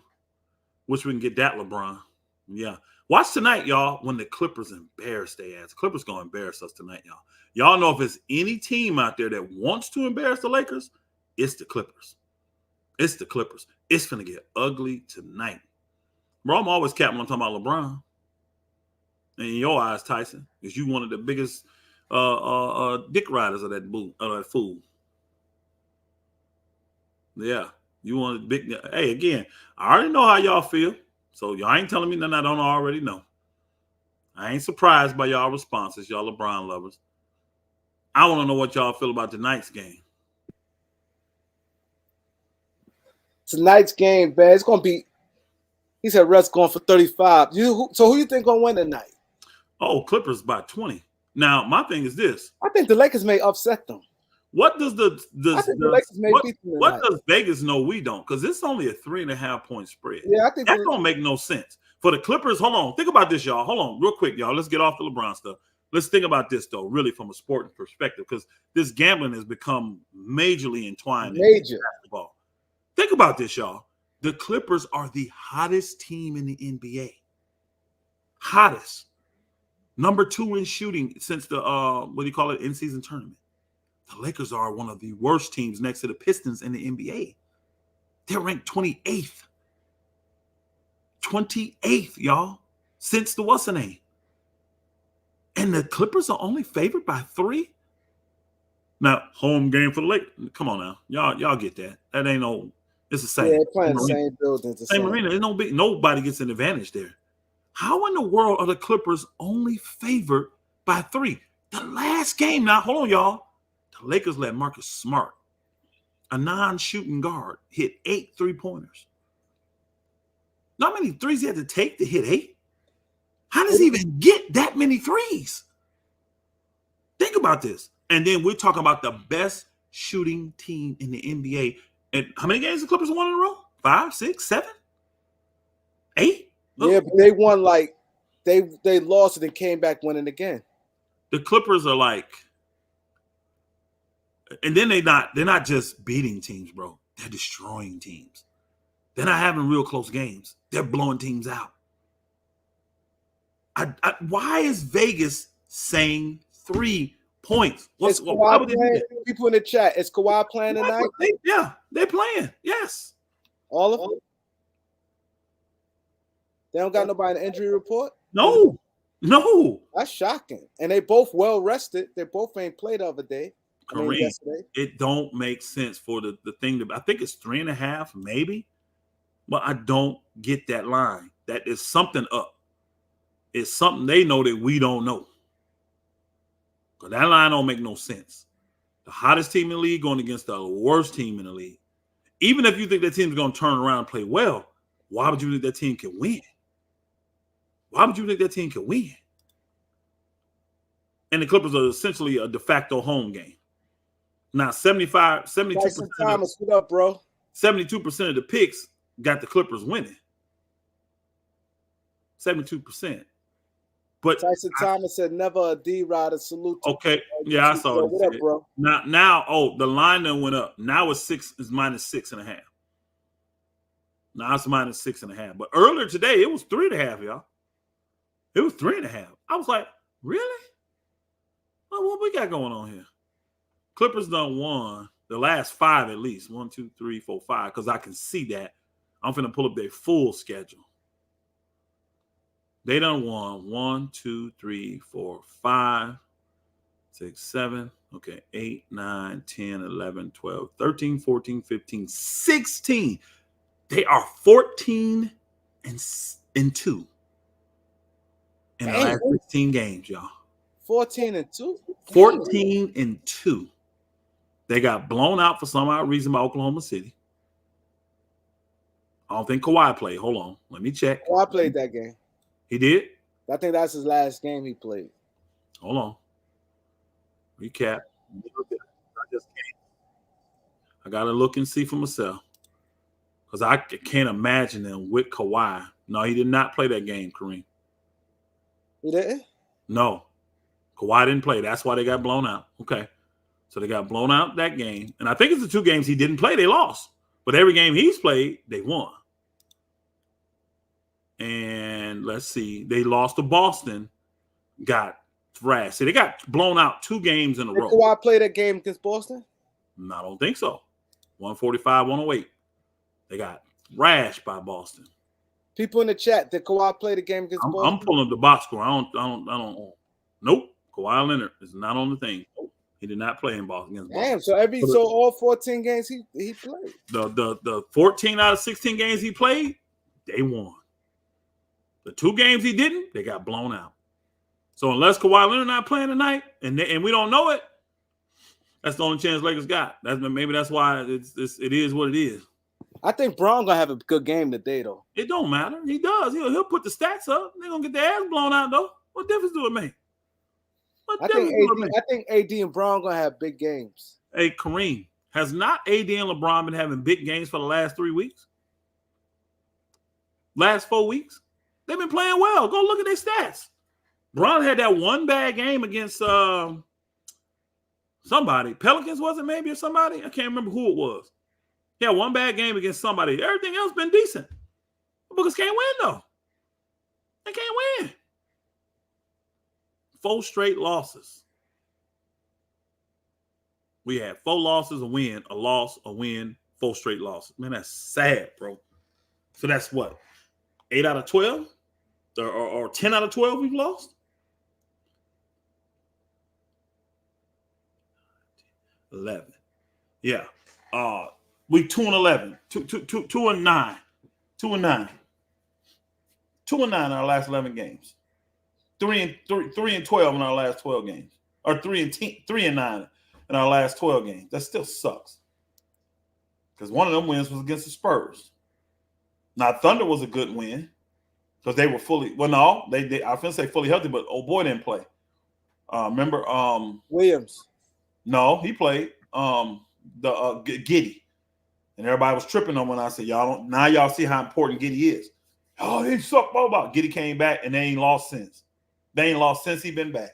They beat every good team in the NBA. With Giddey. They lost to us, though. Now, when they beat us, they had Giddey and they blew us out. They beat us by 23 points when they had Giddey. Now, again, that was the Lakers coming off a back-to-back last game of a 4-game road trip. They've been on the road a week. I get that loss. I get it. That was a good win for the Lakers, even to go into because it was still at OKC, to go into OKC and to get that win. But Giddey didn't play. Then our other win was against Charlotte. Timberwolves, Bulls, Knicks, Spurs, Celtics, Timberwolves again, Pelicans. Team that we beat by 40-something points. Now we lose to that same team by 20. How does that happen? How do you beat a team by 40-something points, come back and all your guys play, and you lose to that team by 20? Y'all LeBron James lovers, somebody explain that to me. Tell me how the Lakers beat the Pelicans in the midseason tournament by 40-something points. Come back and play them 2 weeks later. We got all our guys and we lose to them by 20. Somebody explain that to me. Somebody explain that to me.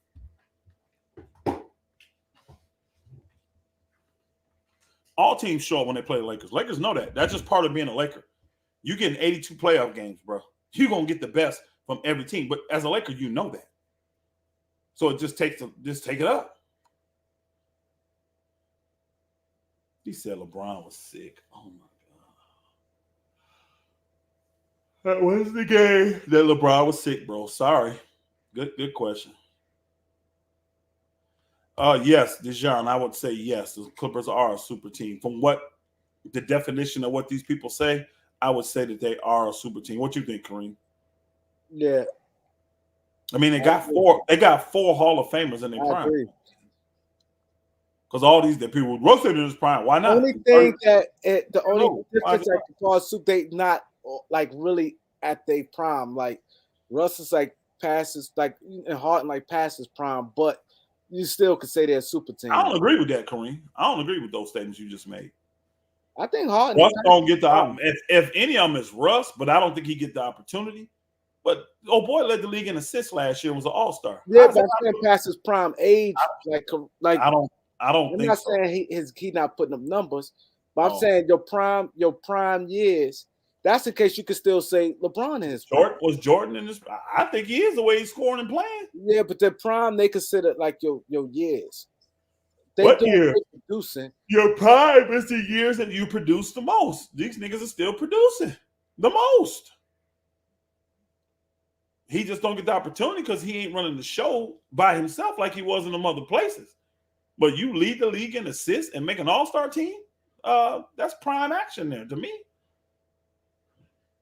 I mean, you got Kawhi at 30, Paul George at 31, Russ at 33, 34, and old boy at 35. Jordan was winning chips till he was 36 years old. LeBron was winning chips at 36 years old, right? How old was he when he won the bubble, y'all? 35, 36? No, I'm not gonna say these dudes won it. Was LeBron in his prime when he won in the bubble? I say yes. Some people prime can extend longer than others, but I think he was in his prime. Again, you got 4 Hall of Famers. 4 Hall of Famers, bro. 4, well, Paul George ain't been. 3 of them been MVPs. 3 of them been, well, no, I'm sorry, forgive me. Because Kawhi ain't never been on MVP, has he? No. Just in the playoffs. He's been 2-time NBA Finals MVP. This Russ and he was 35. This is Brown 35. Yeah, he's 35. So same age. Harden, what, 34 now? 34? 35? 35, yeah. Yeah, he's 34. Age. He's 34. Russ is what, 33, 34? He like a year older, maybe? Like Gilbert said, they need to put trash bags is Reddish and Prince lockers. Gilbert can't be watching the game because Prince been one of the most consistent Lakers. This guy's the Lakers guy. Gilbert is trash, bro. Y'all trash for listening to Gilbert. Anybody that listens to Gilbert Arenas and takes anything he says serious, you're trash. I'm just gonna say it. You may be my guy, I may love you and all, but if you listen to those takes and giving any credence to them, you're trash for doing that. That dude is strictly trying to get clicks and stay relevant. It's a reason why the people in the leagues and all this don't respect him, bro. How the hell man, this dude, he's a joke, bro. He's a joke. I'm going to tell you what's going to happen. One of these dudes going to whoop his ass. Watch. One of these dudes going to run up on him. He said Isaiah Stewart pulled up on him. He was scared as hell. Little chicken. He said, but he's funny, though. No. He said, he put up the scenario that he was talking trash to him. Then he said, I'm telling you what really happened. Dejan, if Kenyon Martin agrees with Gilbert and puts that stuff with that, hell yeah, he trash. You think that nigga scare me? Bump Kenyon Martin. Hell yeah, that nigga trash. If he agrees with the majority. Now, I'm not, Gilbert may say 1 or 2 things that people can agree with, but I'm talking about, like, if you want these people to go out here and believe, like that take right there. It's clear you're not watching the Lakers. Yeah, you think Prince is trash. I can see you saying Reddish because he can't hit a jump shot. But Prince has been one of the most consistent guys we had. The guy we had all season, man. Are you serious? You ain't watching the games. And playing good defense. So if old boy agree with that, if Kenyon Martin agreed, he trash too. That nigga trash. And again, it makes sense. Who you see out here trying to put Kenyon Martin up here in front of everybody? If these niggas' takes had any kind of merit to them, they would be trying to put them out there in front of everybody to get their takes out there. That's why they stuck doing podcasts online. The guys that actually say something that's worth something, them the ones they put in front. Now, I'm not saying all of them dudes is great because I don't think Kendrick Perkins is great. He more entertainment than anything. But he don't be saying trash, dumb, stupid, retarded stuff like this, except when Clutch wrenches nuts and make him say this stuff.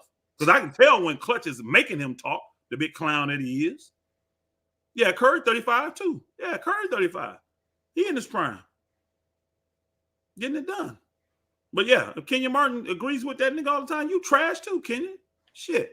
That dumb shit y'all niggas be talking. That I ain't gonna lie, that's what kind of get me mad with them. Cause I ain't seen that one time they challenged Gilbert yet. Everybody in this panel, he say something. I have no idea why.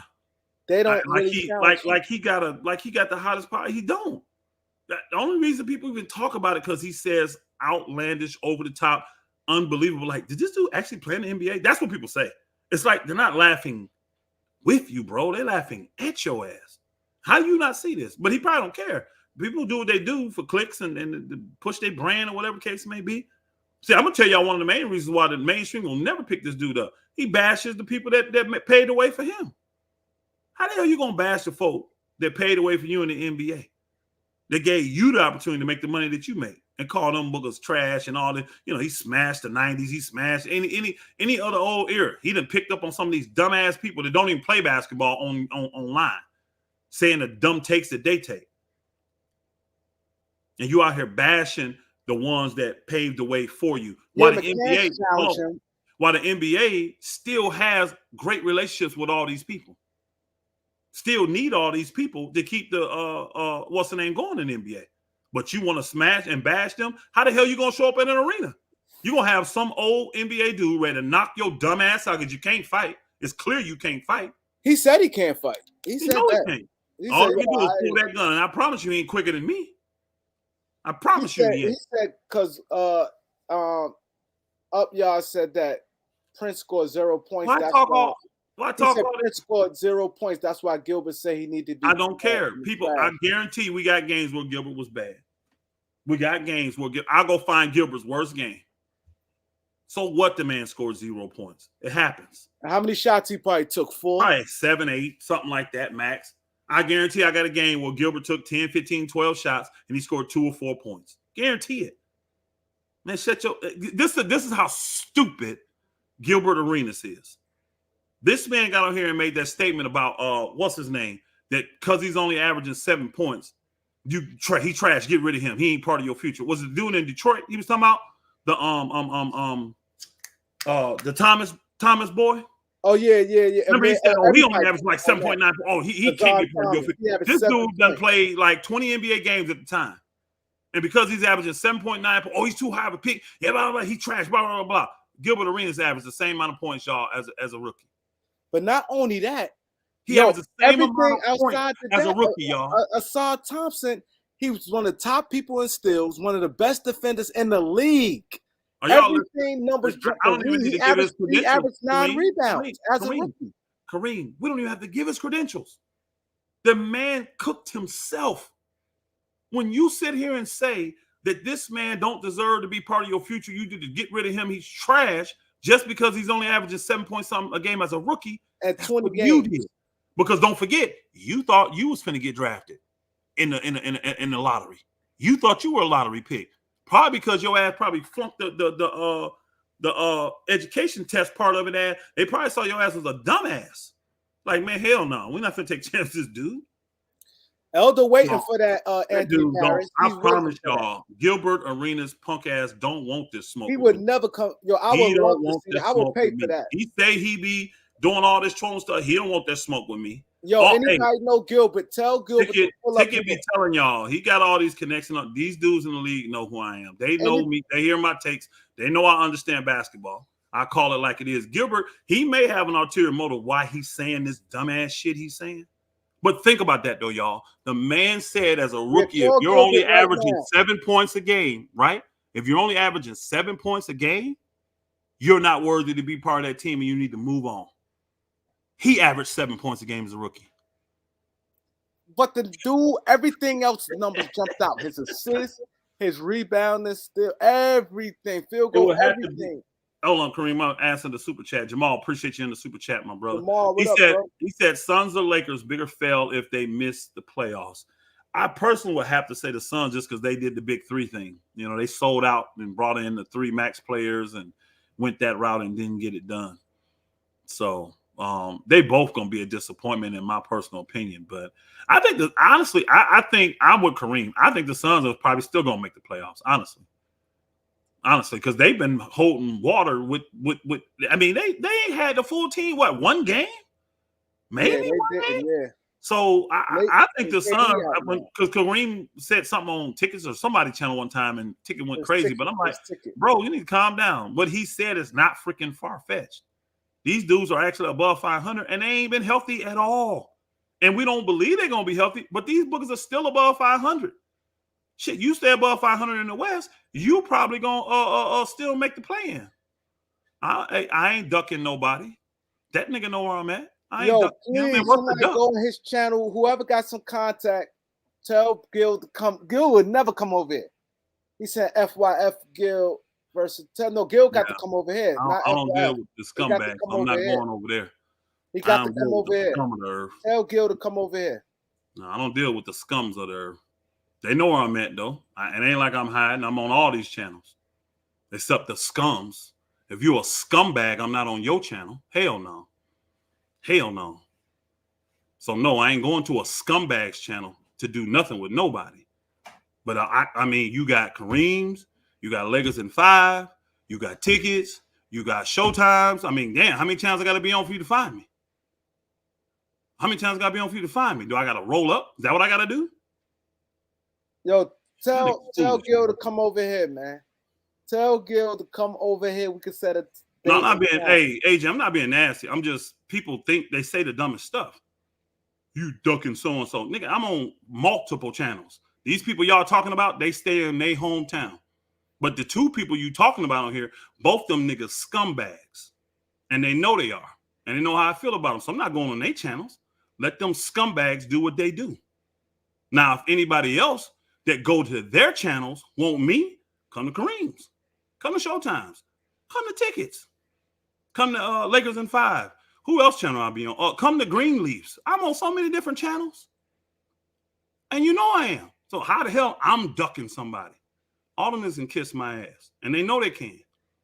They know how I feel about them. But they want some smoke. I don't have no control on them coming on them other channels. I have no control over that.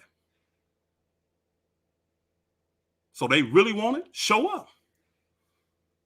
Yo, Gilbert, we need you, Gil. Come over here, Gil. Somebody go to Gilbert right now. I need everybody go to Gilbert. Say that they want you to come holler. Again, Gilbert probably more than likely he's probably got an angle he going, because it don't make no sense for him to say some of the stuff he say. Flat out to me, it just don't make no sense for a guy that been in the league to say some of the dumb stuff he say. I know you got this little battle between like the new age and the old age, you know, all that kind of dumb stuff and all that. But at the end of the day, some of the stuff he, like, again, y'all, how do you literally cook yourself in the same statement? If you averaging 7 points a game, you're a high draft pick, you're a first round pick, you ain't worthy to be on your team. They need to trade you. This a guy got 20 games in the NBA, and he's 19 years old, y'all. He's 19 years old, 20 games, and you give up on him already? So why didn't they do that to you? You were actually older, more mature. Because if I'm not mistaken, Gilbert played 2 years at Arizona, right? Before he came out. Yeah. So you had to be at least 20 unless you were one of them old ass niggas. You probably was 21. I don't know. But you were at least 20. And you averaged 7 as a rookie, 7 something as a rookie. So why they should have gave up on you? They should have trashed your ass. It's just retarded, man. See, that stuff is not even worthy to be talked about. If we're gonna talk basketball, let's talk real basketball. Y'all talk about me get the emotion out, and get all these other fools that don't know the game to get the emotion out. That sounds emotional to me when I watch a man and he has a bad game and I say he trash. I've been in the league. I know how hard it is to be in the league. And I got the audacity to call a dude trash. And especially when you're talking about guys that got greater careers than you, made way more money than you. They trash? Man, shut up. Shut the hell up. Yeah, that Asad Thompson drink. I ain't get that one. Like he was averaging 7.9, 9.7 rebounds, like 5 something assists, like 2 steals, considered the best wing defender in the whole league. Like blocks and everything. Like how? Again, like, how? His impact even without that brother's stats, if you notice, I have not given, you've been giving them. I ain't had to give one stat of Asad Thompson. He cooked himself. He averaged what he was talking about as a rookie. And I don't know why nobody didn't say that. Gilbert, what did you average as a rookie? That would have been the first thought in my head, because most guys back then, they started off 7, 8 points a game, jumped to 13, 14, 15 a game, then go to like maybe 20 or close to it. It take 3, 4 years for you to do it. Same progression Kobe went through. You see what I'm saying? A lot of players. That's what a lot of guys, that's what a lot of stars end up doing. If you don't get the ball, end up doing that. Man, be quiet. Guys don't. If you don't get the minutes in the shot. Now, if Gilbert would have came in the league, torching the league like Jordan did, I'll even say this. If he'd have came in here like LeBron, scoring 20 a game, I wouldn't have a word to say. But Booker, you averaged 7. You averaged 7 as a rookie. Now, what's your excuse? Because I already know the Bron tards, because you're a Bron tard, Gilbert. You a Bron tard, too. You'll have an excuse of why you only average 7. But you won't get the same excuse to Kobe Bryant. And your claim to fame is the 60-point game you got against Kobe Bryant. You know what? Live with that. Live with that. Because that's something to hang your hat on. Because you definitely ain't got no championship trophies to hang your hat on. You definitely ain't got no defensive player of the year trophies to hang your hat on. Stop it, man. If he built a team, he wouldn't get not one defender. If this dude actually If had he's respect, ever built hey, a team, he if wouldn't this get not one dude defender. had respect for the game, people will probably respect him because he can be entertaining, right? And that's what matters if you're out here entertaining. If you could be entertaining, yeah. If you could do that, cool, no problem. But you got no respect for nobody. And you are like worse than the prisoner of the moment. Guy had one bad game, you just make a total declaration for who this man is, period. From one bad week. What can have one bad month? What's his name? D-Lo. He's had one bad month, y'all. Y'all know that he had a bad month in December. That was a bad month for him. Everybody forgets how great this month was in November, though. He had one bad series last year in the playoffs. Everybody forgets the two great series he had to get them to that point.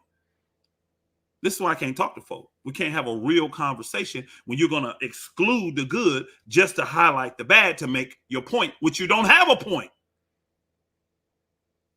You don't have a point. You don't have a point. Oh, I agree, Kobe. LeBron is extremely toxic, and that's why I'm mad at Jeannie Buss. Just she done sucked up and lived into all this toxicity.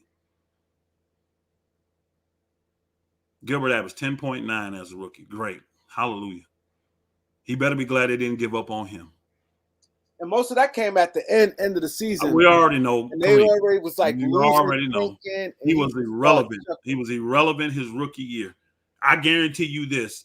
This Asur Thompson brother has had way more impact on this badass Detroit team than Gilbert had on his badass Wizard team or whatever team he was on as a rookie. And I guarantee this. Unless he have major injuries, he's going to have a longer career and make way more money. He definitely have a long career. He'll have a much longer career. How long did Gilbert play? 10 years?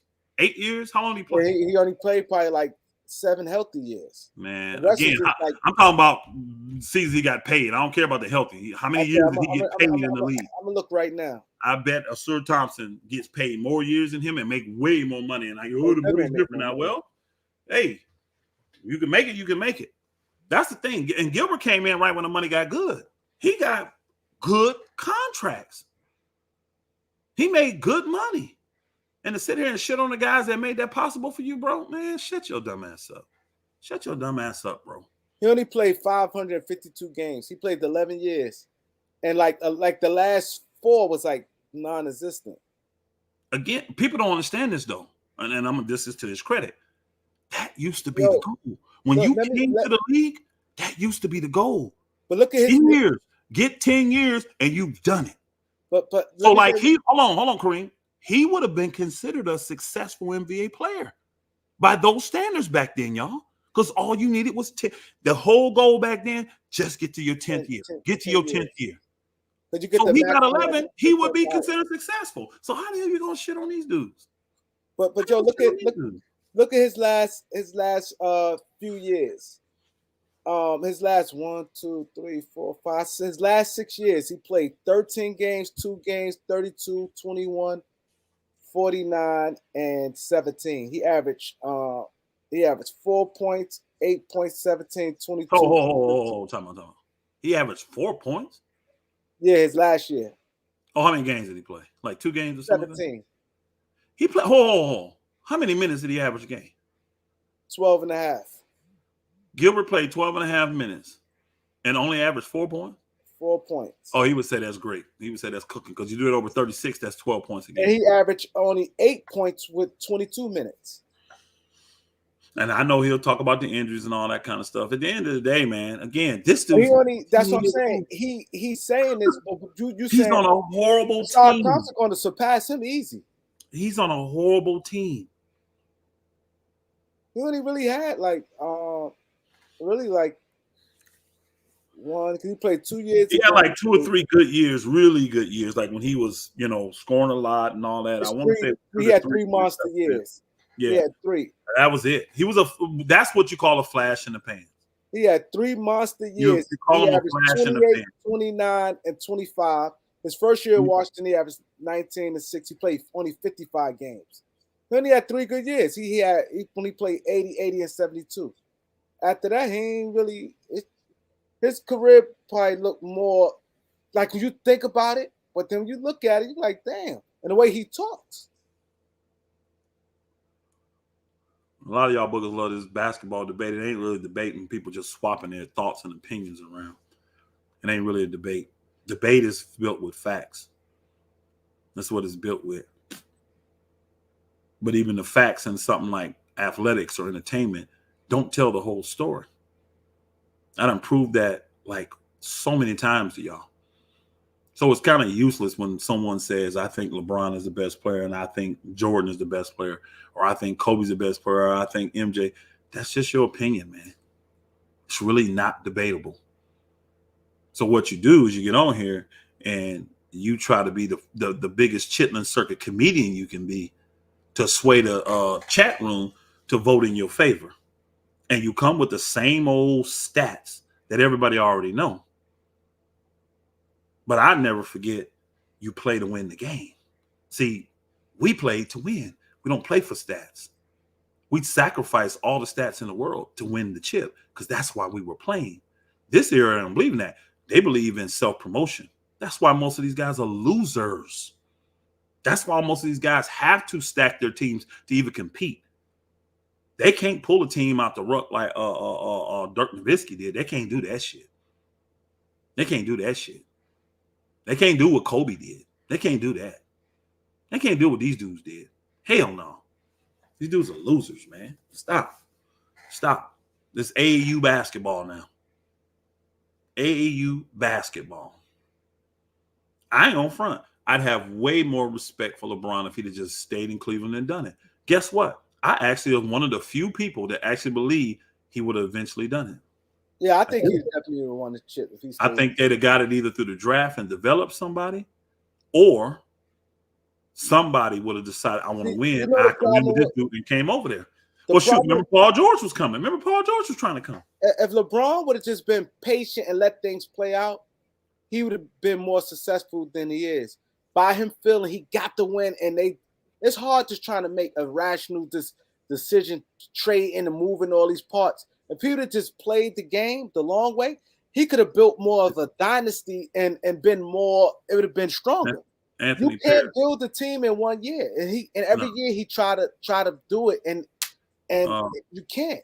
Anthony Paris. It's actually called confidence, not Confederate. And I'm more than confident. They're not worth my time, bro. What are you talking They're not about? worth my time. He's trying to get me to debate people. They're not worth my time. Nah, we just need Gilbert. The people you telling me to debate, they're not worth my time. Now, Gilbert, you're telling me to debate people don't even know the game. Niggas sit at their computers and push stats. Couldn't even shoot a basketball if you paid them to. They're not worth my time. And I'm saying to you, it's subjective. It's opinionated.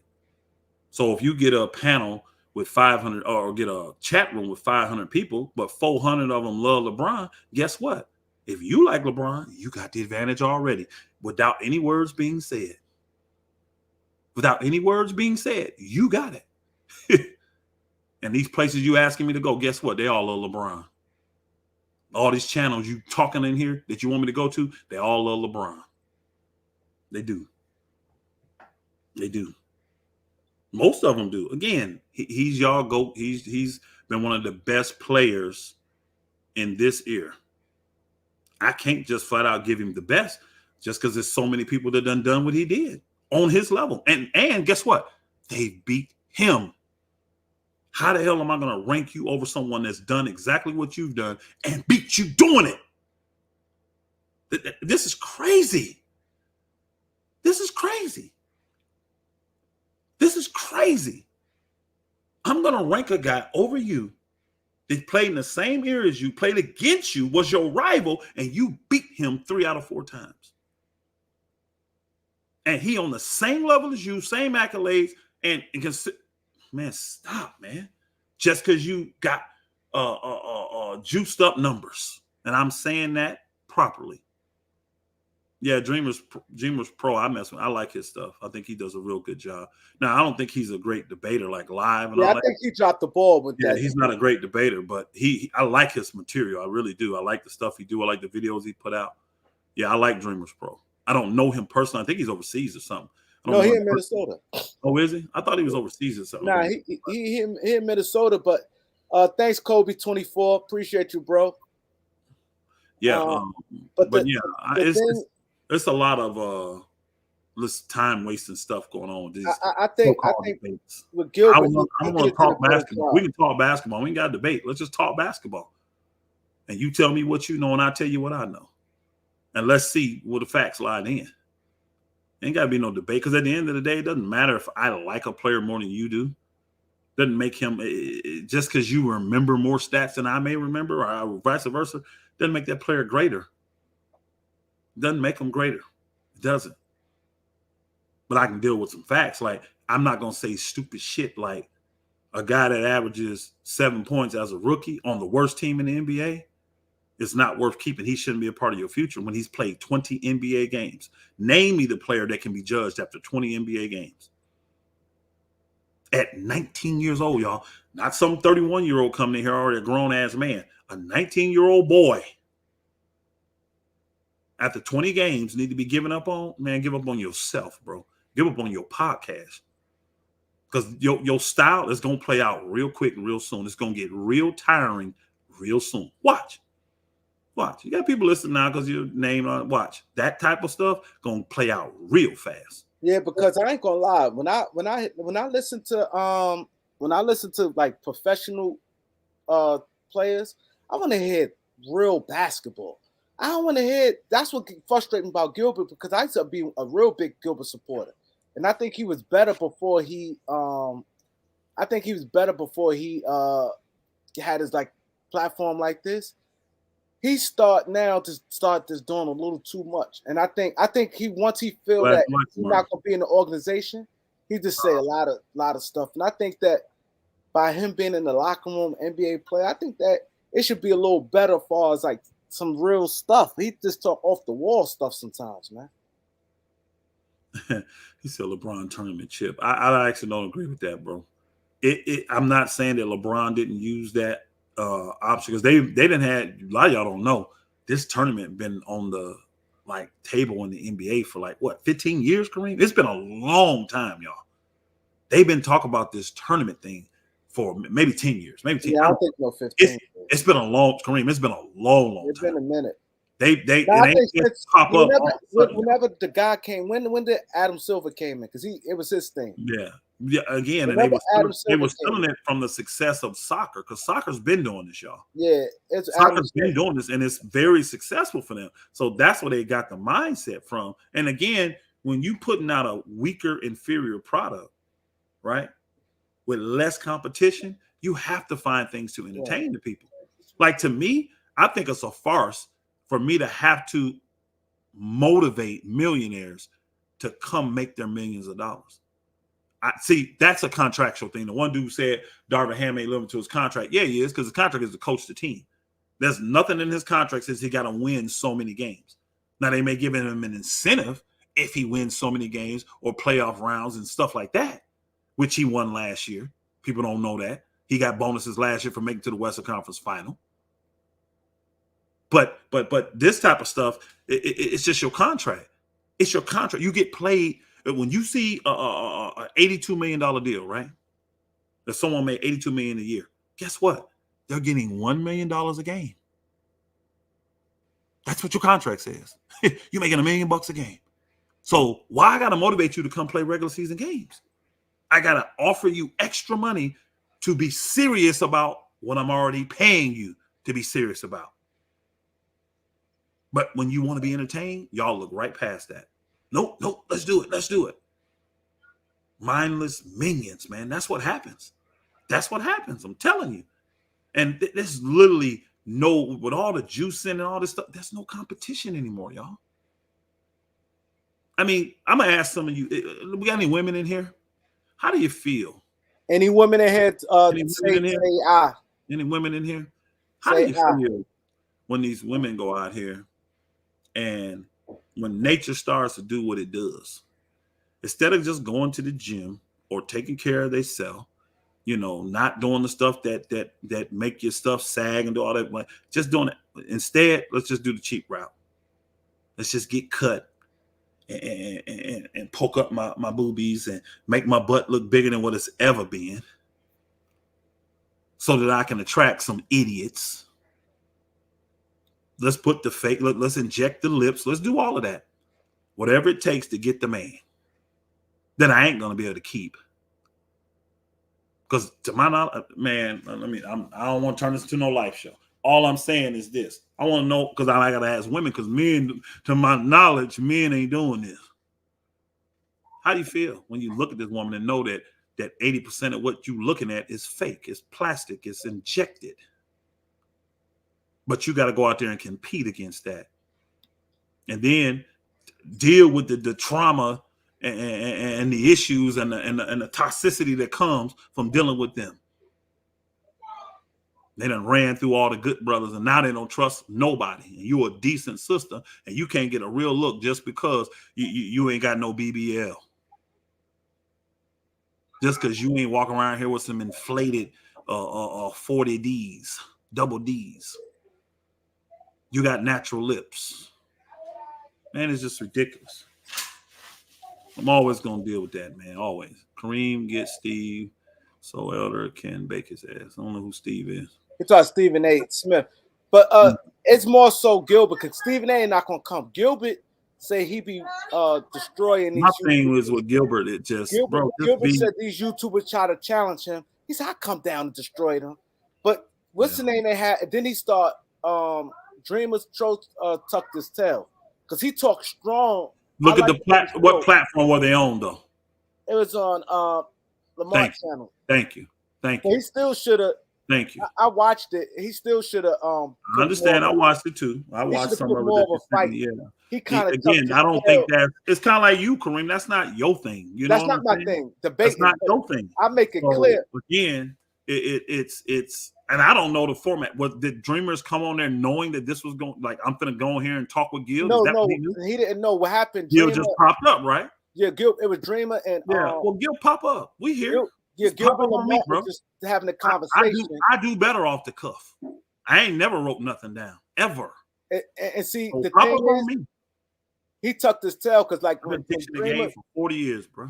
Yeah, 30 years. See, that's the thing. See, you can go back, because Gilbert always he watched tapes and stuff like that. So Gilbert and Lamar and No, Tyson. I'm not saying that. I'm saying that's not that brother's cup of tea. That's not his thing. Like, that's not my thing. I'm not a debater. That's what they good at, though, on them type of weak ass, punk ass channels. See, he just wanted to come on and talk. Gilbert pulls up, and now all of a sudden I'm in a debate when I don't debate. So what do you mean? I ain't making no excuses. That dude makes videos. I ain't never seen him in no debate. Nah, he ain't no debate. But now all of a sudden, because he has a difference of opinion than somebody, now you pop this dude in, and now all of a sudden I'm live and I'm on the debate. You can do that to me, though. You can do that to me. Even though I don't care about debate, you can do it to me. Now, but Elder, a lot of stuff he was saying. You want to do Kareem would be wrong, because Kareem does video. He tells you, I don't like debate. I ain't good at debate. So why would you pop if he got? Think about it. We're on this show now, and Kareem say something that he disagrees what's his name? Gil disagrees with, and then he pop in here and he want to debate Kareem. No, bro, I wasn't giving you an invite to come debate me. I'm just saying this is my opinion. And the thing is, I don't understand, because what's his name? See, he don't know. Like Dreamers, I think he do more like a research type of guy. See, because I'm not a debater, but that sit back and forth him and Gilbert had. I'm doing my thing on that, because I know what I'm talking about. I just don't like the because sometimes sometimes people go by debates more whoever talk the loudest and the strongest. Yeah, like if you just it's a comedy chitlin circuit too. Yeah. Who can make the most jokes, and then again you do it on specific platforms. See, if you're going to debate for LeBron, and I'm just keeping it above. If you're going to debate for LeBron James, don't you think, and just basic understanding tells you, go on a platform where the people like LeBron. Don't go on a non-LeBron platform to debate LeBron. Don't do that. And that's what these dudes do. It's calculated. That's what it is. It ain't real. Because again, it don't mean they takes are better. You just got a bunch of people in here that's going to agree with you one and foremost just because you like who they like. They're going to disagree with the other person because that person is I gave against what you like. They ain't listening. Half the bookers in the chat don't be listening to the facts because you tell them flat out facts and they ignore it and give you an excuse for their guy. That's what they do instead of just dealing with the facts. You ain't heard me say one thing about LeBron James's basketball game. Tell me one thing I said about his basketball game. Nothing. He's a great player. Nothing. Now, even though I'm not a LeBron James fan like that, I ain't finna cap. He's a great player. Even on the freaking juice, he's a great player. One of the best that's ever played. I can say that. Why? I don't care. It's just a fact. Take that away from that brother. Do I like the way he does what he does? Nope. Behind the scenes, I ain't talking about the court. Behind the scenes, nope. Nope, I don't. I don't respect it. Do I respect him as a man, a father, a husband, a dad? Yeah. I ain't got no problem with that. You don't hear me say nothing about that stuff. Y'all have to listen. He is a politician, guy. That's how he moves. Look at how a politician moves. This is what he does. Politicians behind the scenes push their weight, pressure people to get what they want. That's what LeBron does. That's why I know the Lakers finna get destroyed tonight because he wants Darvin out. And again, this is the guy that vouched for Darvin. He's with Clutch. But apparently Darvin ain't doing something that LeBron wants him to do. Yeah, that's what I think. Or this is another thing. LeBron may not even have a problem with Darvin. He may not. But he knows to get what he wants, he got to get rid of him. So he's just collateral damage. That's what they call it, collateral damage. He may not even have a problem with Darvin. This is why he, in his mind, can go to Darvin and say, bro, man, the Lakers trying to do this, bro. Man, I ain't feeling like this. But the whole time, he knows his guys are putting the pressure on the Lakers to make moves and make them immediately. Watch how stuff go down January 15th, y'all. We're not far from that. What's it, the 7th, 8th? Give it a week, y'all. The only reason things ain't happen now because the Lakers can't. Yeah, Reeves and Rui can't get traded. You got to wait till the 15th. So they can do all They're this. The only two players left. Reeves and Rui, the only two. I'm telling you this. I'm saying this for a guy that I respect.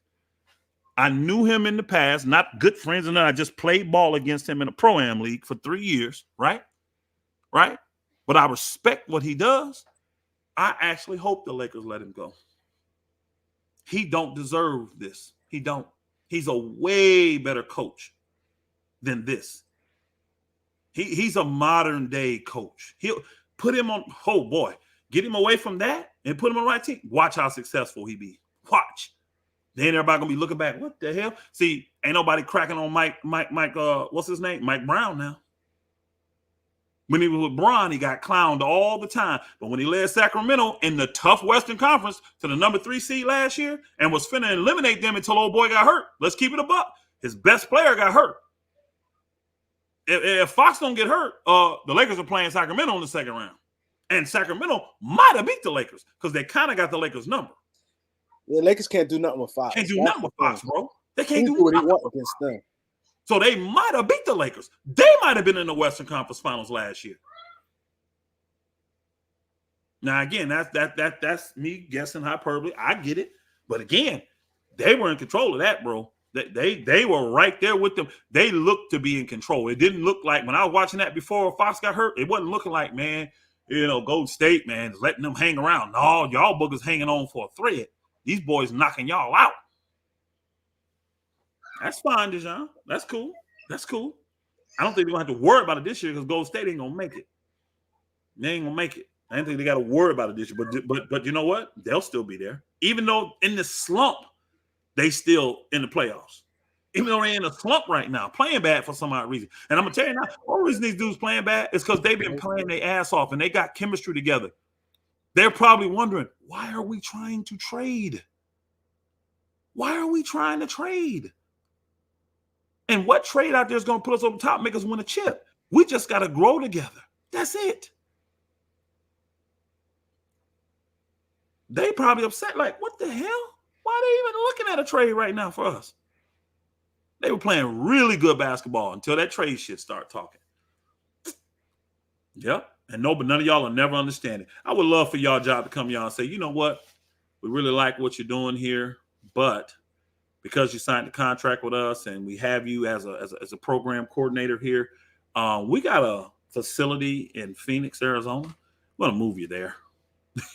No. I ain't gonna say Phoenix. We got a facility in Salt Lake City, Utah, and we just need your services there. So we're gonna take care of you. We're gonna pay for your family to move and put you out there, but you're going to Utah. Yo, I just got a email from Jamal. Please, people, please let people, whoever the moderators is, please don't do this. He said, Kareem, I got timeout on your live for just saying LeBron can't even elevate AD. What did I say? That was so wrong. I want to tell you, this is in a super chat, but my timeout wouldn't end. He said, I don't have Cash App, unfortunately. Thank you, Kareem. Who did that? Somebody, some listen. LeBron lover. Y'all got to please stop, man. Let people say what they got to say, man. You can't give all these people damn, what's the name? You take them wrenches, bro. Emotional ass boogers. Now, if he got disrespectful and said something crazy about somebody, he said, he said LeBron can't elevate Anthony Davis. I remember that part in the show when we were asking, who does he elevate? Yeah. So he just answered, he can't even elevate AD. And one of y'all blocked him for that? Sensitive, emotional ass worshipers. Whoever did it, you're a sensitive, emotional worshiper. That's what you is. Whoever did it. You know who you are. Jamal, come say what's up. If you back on here, put it on the thing and say what's up. If I could know exactly who you is. Say what up. You know, they got different timeouts now, Kareem. Like you can time people out for 24 hours and stuff now. Word? Yeah. It ain't just a little 5-minute timeout. They got different levels of timeouts. So somebody might have timed this man out for 24 hours. Damn. Whoever did it, you a straight joke. Whoever did it, that's sad, man. That's sad. You love LeBron that much. That nigga wouldn't piss on you. You was on fire. And you got that. Man, you see why I can't stand these LeBron fans, bro. That's clearly a LeBron fan that did that. I guarantee it. Whoever did it, they're a LeBron fan. Now, unless somebody said, man, I accidentally did that. But you know what? If they'd have done that, they'd have put it in there and apologized. They'd have said it. Because I've done that before where I'm just paying attention. I'm just listening and my hand hit it and I don't even know I didn't block somebody. I've actually done it before, but I'll come right back and be like, hey, that was an accident when I put them in there. I said, that was an accident. I wasn't trying to do that. My hand just hit my phone and then use the one that got it. I've done that before. Yeah. So King, you did it on. Why did you tell everybody it was on accident then, King David? Why are you just saying it now? See, if somebody do it on accident, they actually normally come in right afterward and say, hey, and they put the dude name in there so he can see it. Because if you block, you can still see. You see what I'm saying? You just don't get the, you know what I mean? And then they at least know, okay, that was an accident. They didn't mean to do that. But if it was an accident, I apologize. It was an accident, it was an accident. I can't say anything about that. But shoot, mostly, man, some of these boogers, bro, I have seen worse. I've seen King David's a big support. I rock some. No, that's what I said. If he did his accident, he did an accident. I can't say nothing about an accident. So, if you back, his accident is an accident. But he might have put him out 24 hours. You gonna have to have old boy go in there and look at that prior, Kareem, to see if he can add him back in. Yeah. Anthony, why you on FYF jock so much? That like you gonna talk about anything but him? You want to talk about him? Go to his weak ass channel. Scared to debate. Some of y'all are sad, man. Get lives. I guess what I can say to y'all. Get lives. Get lives. Get a life, Anthony. You've been here all night. That's all I've seen you say.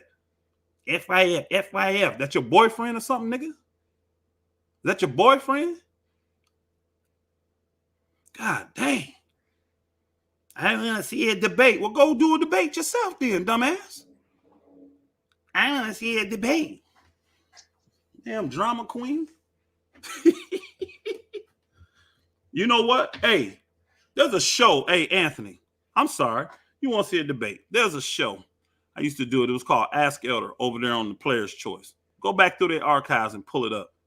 And pull up my second to last show. Go over there. You'll see me cook Lamont. since that's what you want to see a debate, you'll see me cooking. You'll see me cook his ass. Go over there and see it. You'll see it. You can go through his channel because I went to his channel and cooked the shit out of his ass. Caused him to do all the dumb shit he did. Again, I ain't got time for these dudes, man. I come in peace. I come to be a support. You get other folk that are assholes. Our day will come, though. That I guarantee. It'll come. Because I'd rather see people face to face. I'm a man. I rather, honestly, if you got issues with me, I would rather see you face to face. Just be a man. That's just how I grew up. Appreciate Steve Holla, the Phoenix Suns fan. There you go, Elder. He said, if you haven't noticed, the Suns have won 6 of their last 7, and Big 3 is only started to gel. They won't be a playing team. Steve, I agree. I defended Kareem to Ticket. I'm like, bro, Ticket jumped all on him talking about I said, man, stop, bro. That is a more than reasonable statement he's making. And all you said was they're gonna make at least a play-in possible. I'm like, bro, them boogers may be a playoff team. They are above 500 and they've been destroyed with health this year. Imagine they can get 20 games healthy. How many are they gonna win? They don't won last, and I ain't even picked that out. They've won the last 6 out of 7. Wow. What they ranked? Where's Phoenix at in the Western Conference, y'all? What they ranked? They quietly playing better. Man, again, nobody is heads and shoulders above anybody in the West, bro. We got a new subscriber, bro. New to the channel. Gasman Island. Thank you, bro. New to the channel. I appreciate your sub. Appreciate you subscribing. We won't disappoint you, bro. This time of the season, this channel always at its height. This in the off season, where we get the first trades and we give our insight. So you came in at a good time. Yeah, somebody called me a fake Pat Deasy. Yeah, that's why I got no avatar. Yeah, it's always cowards that do stuff like that. I'd be more than happy to show you what kind of pastor I am, bro. I'm serious. I would. I'd be more than happy to show you what. You can look it up yourself now. He only go, yeah, you probably one of them fake ass troll niggas anyway. That's probably what you is. You can hide behind your avatar. It's all good, bro. You say what the hell you want to say. Now, see, a nigga like DZ, he should get blocked by somebody. If I was actually in the chat room, I'm on the thing here, but if I was in the chat room, I would block him because I can tell he's a straight up troll. All he's trying to do is get shit started. And guys like that, I do block because you add nothing to the conversation. You add nothing here. And again, for the record, I got your fake pastor, bro. I got your fake pastor. I promise you I did. Cottage, you've been on here. Cottage said new subscriber. I sworn I saw you before, Cottage. You've been. I thought I seen him too. College 81. I thought he was too. Yeah, I sworn he'd been. I think he fucking with me. Tyson, man, you disagree a lot, bro. I got much respect for you, though, man. I got much respect I saw you on here before, Cottage. We disagree because you love LeBron, bro. Thank you, Cottage, for your sub. You got some cloudy eyes, bro. You got some cloudy eyes, Tyson. Them eyes been clouded, Tyson. That's my dude. I like Tyson. I do. Yeah, and see, that's how I tell you. Me, he likes LeBron, and me and him, we go back and forth a lot about different stuff. It ain't never disrespectful though. It ain't never dishonoring. Me and Tyson Thomas. Yeah, and we've been on many different platforms going at it. Me and him, respectful though. Everywhere we go, nothing crazy, nothing stupid, no name, no. We ain't got to be all that. And see that, you know why I like Tyson though? Tyson, you can talk basketball with though. It ain't all the theories and it ain't all the false narrative. He will actually talk b-ball with you. That's why I like talking to that dude. That's why I respect that dude. And then, again, at the end of the day, he got his thoughts and I got mine. And we'll go away and we come back again the next day to give our thoughts on whatever channel we show up on. I got much respect for that dude for that though. I can respect a man like that. He ain't out here respect to you, Tyson, man. Yeah, he ain't out here pushing false narratives like a lot of LeBron James fans do. They just push the false narrative and they don't hold his ass accountable. I've gotten Tyson to hold LeBron accountable a few times. I have. I've gotten him to actually, I can't vouch for that. I'd be like, okay, good. See, now I can deal with you, bro, because I know you real. I know you real. Most LeBron fans, you can't even get them to do that, bro. You can't. They so in their feelings about this dude, they won't even admit when he's done something wrong. I think I asked one dude one time, I said, man, how you feel about the D-Wade situation with LeBron when he was in Washington? How you feel about that? You think that was genuine? Oh, absolutely. Absolutely. LeBron knew nothing about that. I said, all right, but have a good day, bro. That's all I can do, Kareem. Have a good day, bro. Have a good day. Yeah, but Tyson, he'll keep it a buck on most things. He'll keep it a buck. He like LeBron, but he'll keep it a buck. And that's why. Avery Forbes, long time. He said, Kareem, I think you and Elder be at your best at this time of the season. More basketball talk, please. Yes, Avery, and you know what? I actually agree with you because we get a lot of the behind the scenes stuff, and we like the more business side of stuff. We can talk b-ball. We do talk it a lot. But it's so many narratives being pushed about the play and the entertainment and the competitive. It's so many narratives. We talk about the moves because that's what makes champions. You got to make subtle, decisive, positive moves for your team to put them in a position.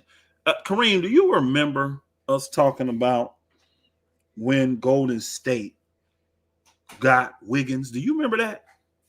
Yeah. See, everybody back then, they ain't gonna help him. He ain't. I was like, man, that's a power move right there, bro. That's exactly what they need. I remember. Remember, we was talking about how Clay ain't the same. You need a guy that can do that defensively. They just got him, and the booger's a bucket. Remember, we started talking about how many points he had scored and all this stuff. I said, he's still a bucket. He's a guy that knows, man. Boogers ended up winning the chip, what, 2 years later? Yeah. It's a year later. Yeah, the next year, yeah. Because they played that year, and then the next year they won. That's they traded him in the middle of the season for D'Lo. Oh, my bad. Boss Life Sac. Boss Life Sacramento. Man, we appreciate you, bro. Appreciate you supporting this Kareem report. He said, just wanted to stop by because I got much love from my brother Elder. YouTube, Kareem, great work with your show. One love, my brother. Salute to you, Boss Life. Also, appreciate you out there in Sacktown. Also, people, I definitely need y'all to go to the Beat 139. We're gonna have a sports section. It's gonna be all Elder. I'm not gonna be on the sports, but Elder gonna give uploads. You see how I uploads in my car? He gonna be uploading videos about. So he gonna be in real time. Like if he want to talk about, let's say, like he got something on his mind, instead of him waiting to go on a platform to share it, or he may want to have his own thoughts or his own topic. Mm-hmm. Y'all can just go to Beat 139. Y'all can subscribe now. Whenever he ready, he gonna start uploading, like I said, on It'll be this week. I'm gonna upload something definitely this week, Kareem. Definitely. Yeah. So whenever maybe tomorrow, I may upload because you know what? I may have because I got a couple business things to take care of. So I'm gonna be in my car for a little bit. I may mess around and upload something tomorrow. Yeah, because you're gonna have probably a lot to talk about after after this massacre of a game tonight. I think the Lakers gonna beat them. I don't know. I get it. I think not gonna happen, Kareem. Don't get your hopes up, bro. This the type of. I mean, think about it. It's blood in the waters, bro. It is blood and they just jumped into an ocean with sharks. They didn't jump into a little pond with Clippers be ready. Yeah, them boogers are sharks, and there's blood already all in the water. Sharks coming, bro. They finna get demolished tonight. And the Clippers want to, like, they know, like they getting even more amped, thinking these niggas down. We can beat them by 50. Yeah. Oh, they can fire their coach tonight, y'all. We get their coach fire. Like that stuff. See, that's old school though, too. Though I gotta give it to them on that. I wish the Clippers felt like that about everybody because they just don't get up for everybody. But boy, the Lakers, they go old school when it comes to the Lakers. Them dudes, bro. Did you see the way they look when the Lakers beat them this year? Oh, they were sick. They was sick, bro. They lost a game 7. And I'm telling you, bro, they hate losing to the Lakers. I liked beating the Clippers, but I also had mad respect. Like, man, these dudes, man, I would have been just like that. I'd have felt like the Clippers felt. Bump that, man. I can't ever think of a time where I was happy after a loss. I can't, bro. Now, again, high school, I didn't lose a ton of games. I didn't lose a ton of games in college either. You know what I mean? I lost some, but I didn't lose a lot. So basketball-wise, I kind of been successful. You know what I mean? I just ain't played on no scrub basketball teams. So I ain't done a lot of losing, but boy, the times I did, bro. I'm telling you, Kareem, I'm telling you, man. I just did not like losing at all. At all. We got Avery Forbes. Thanks, bro. He said, how can I support familiar? I don't know if you got Cash App, but it's running right here, the Cash App right there. It says by the ticker, you see it? Yeah, Kareem Lou $, Allen is the Kareem cash. Allen. You get the Cash App, and if you send a Cash App, I'm gonna let everybody know that you sent the Cash App. Oh, we got another new sub. There you go, Elder. Another thank you, Hero bro. Hero Son. Son. Hero Son, he said, new sub, found y'all via Ticket TV. Been listening to Lakers YouTubers all season, but now they're all banding together to call for Ham's job despite the injuries and terrible team play. At least this person get it. You can tell that person gets it. This ain't got shit to do with Ham, man. Nothing to do with Ham. Thanks for the sub, bro. This is injuries and team leadership and motivation. I mean, again, for those that care, I'm gonna say it for the fourth time. For those that care, go watch the Lakers 7 in-season tournament games they played. Just all you gotta do is don't watch the whole game. Just watch the first 3 minutes of every game. Watch the energy that LeBron comes out in all those games, y'all. And then pick any game, any other game. I don't care which one. Just pick any other game and watch how LeBron came out in that game. And they're going to go as their leader goes. And as later, this has got like after the end-season tournament, think about it. I just won you boogers $500,000. Enjoy it because I'm finna trade half you boogers. That's essentially what they feel in the locker room right now, y'all. I just helped you win. I'm the MVP. I'm LeBron James. I led you. You got your $500,000 check. Thank me because I did this for you. I got you 500 grand. Don't be mad when I ship your ass to Toronto. Don't be mad when you're playing in Utah next year or in a couple weeks. That's what it is. So how do you respect that, though? How do you as a man go in the locker room every day and try to be quote unquote professional? You already know a guy's not finna lay it on the line for you, bro. When they know this is what you're doing, they're not going to lay it on the line. And this is why now he can't just make it up. See, when he was in his younger years and he had impact, he can kind of make that up. You can still be winning. Now he can't get away with it because you got him, you got Anthony Davis, and you got Austin Reeves since the NCAA tournament, all playing well. All three of them bookers balling out, and the Lakers still getting blown out, not just beat, blown out. This is back to 2 years ago, Kareem. Man, this is sad. This is sad. Those who care, they'll go do it.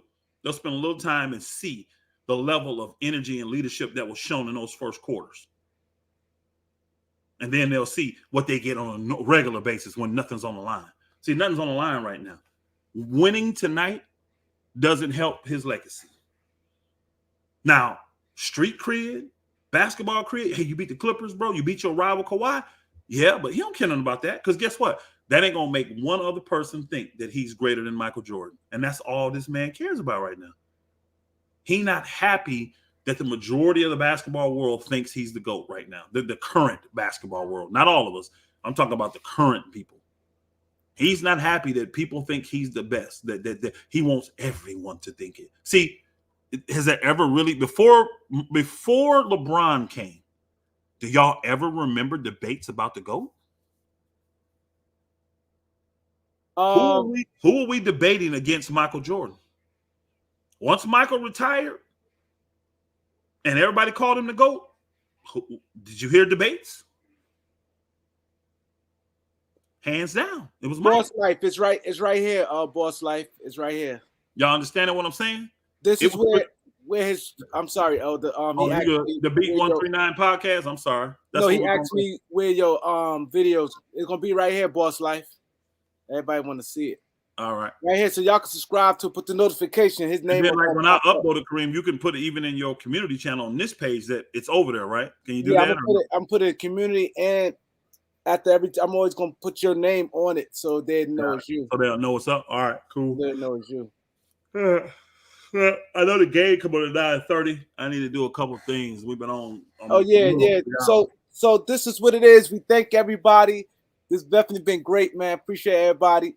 Like I said, if you hit the notification, you go right here to the Beat 139 podcast. He gonna have a sports section on there with him. Giving uploads, so now y'all can hear him without going back and forth. He could just give like how I do on my just a straight take. While he ain't debating, he ain't reading no comments. He just giving his fresh from whatever topic, like stuff goes on in the morning. Trade may pop out. You'll hear it from him and his feelings before you hear it, anywhere else. That's right. So in this trade season, and like I said. They sitting there saying they trying Siakam, boy. There's a lot going down, man. But I Hey, think Toronto's committed this year, Kareem. They getting rid of guys this year. they They getting rid tired of of them. losing these players and don't get nothing. They Yeah, lost they a got lot of nothing for guys. Van Fleet. Yeah, you're Yeah, right. so they making sure we getting rid of dudes. So whoever will give up a decent deal for Siakam, he gone. I But the think thing he's with gone.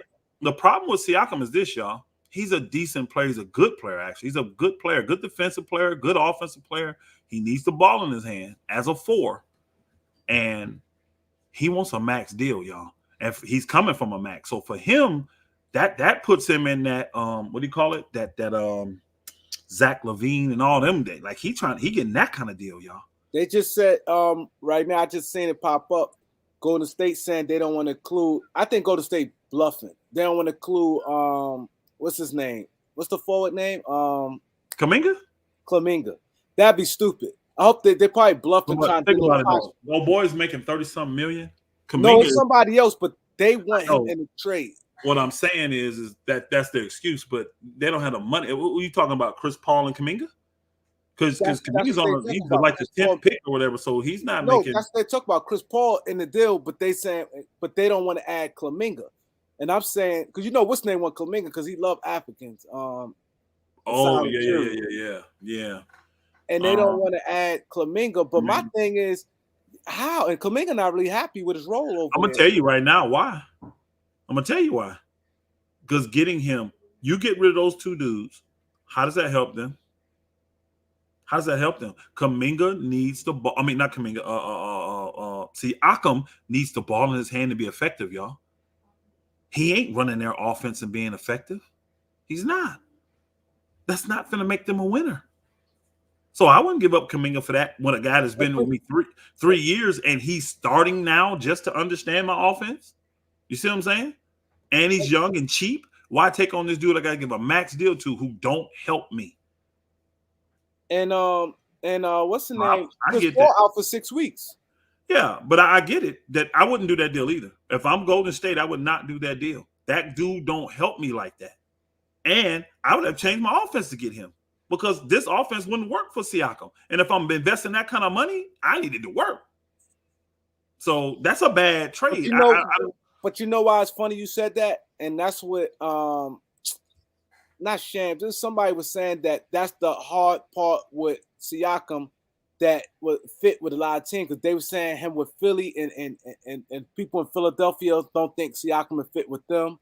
They were saying a fit the same thing with the Warriors. Like a lot of teams, they saying he kind of Siakam not an easy fit to everybody. He's not because he needs the ball in his hand. So that's a four-man that has to have the ball. And he not a stretch for like a. I mean, he can shoot the three, but no, he's but not. he's not like a guy who just gonna stand in the corner.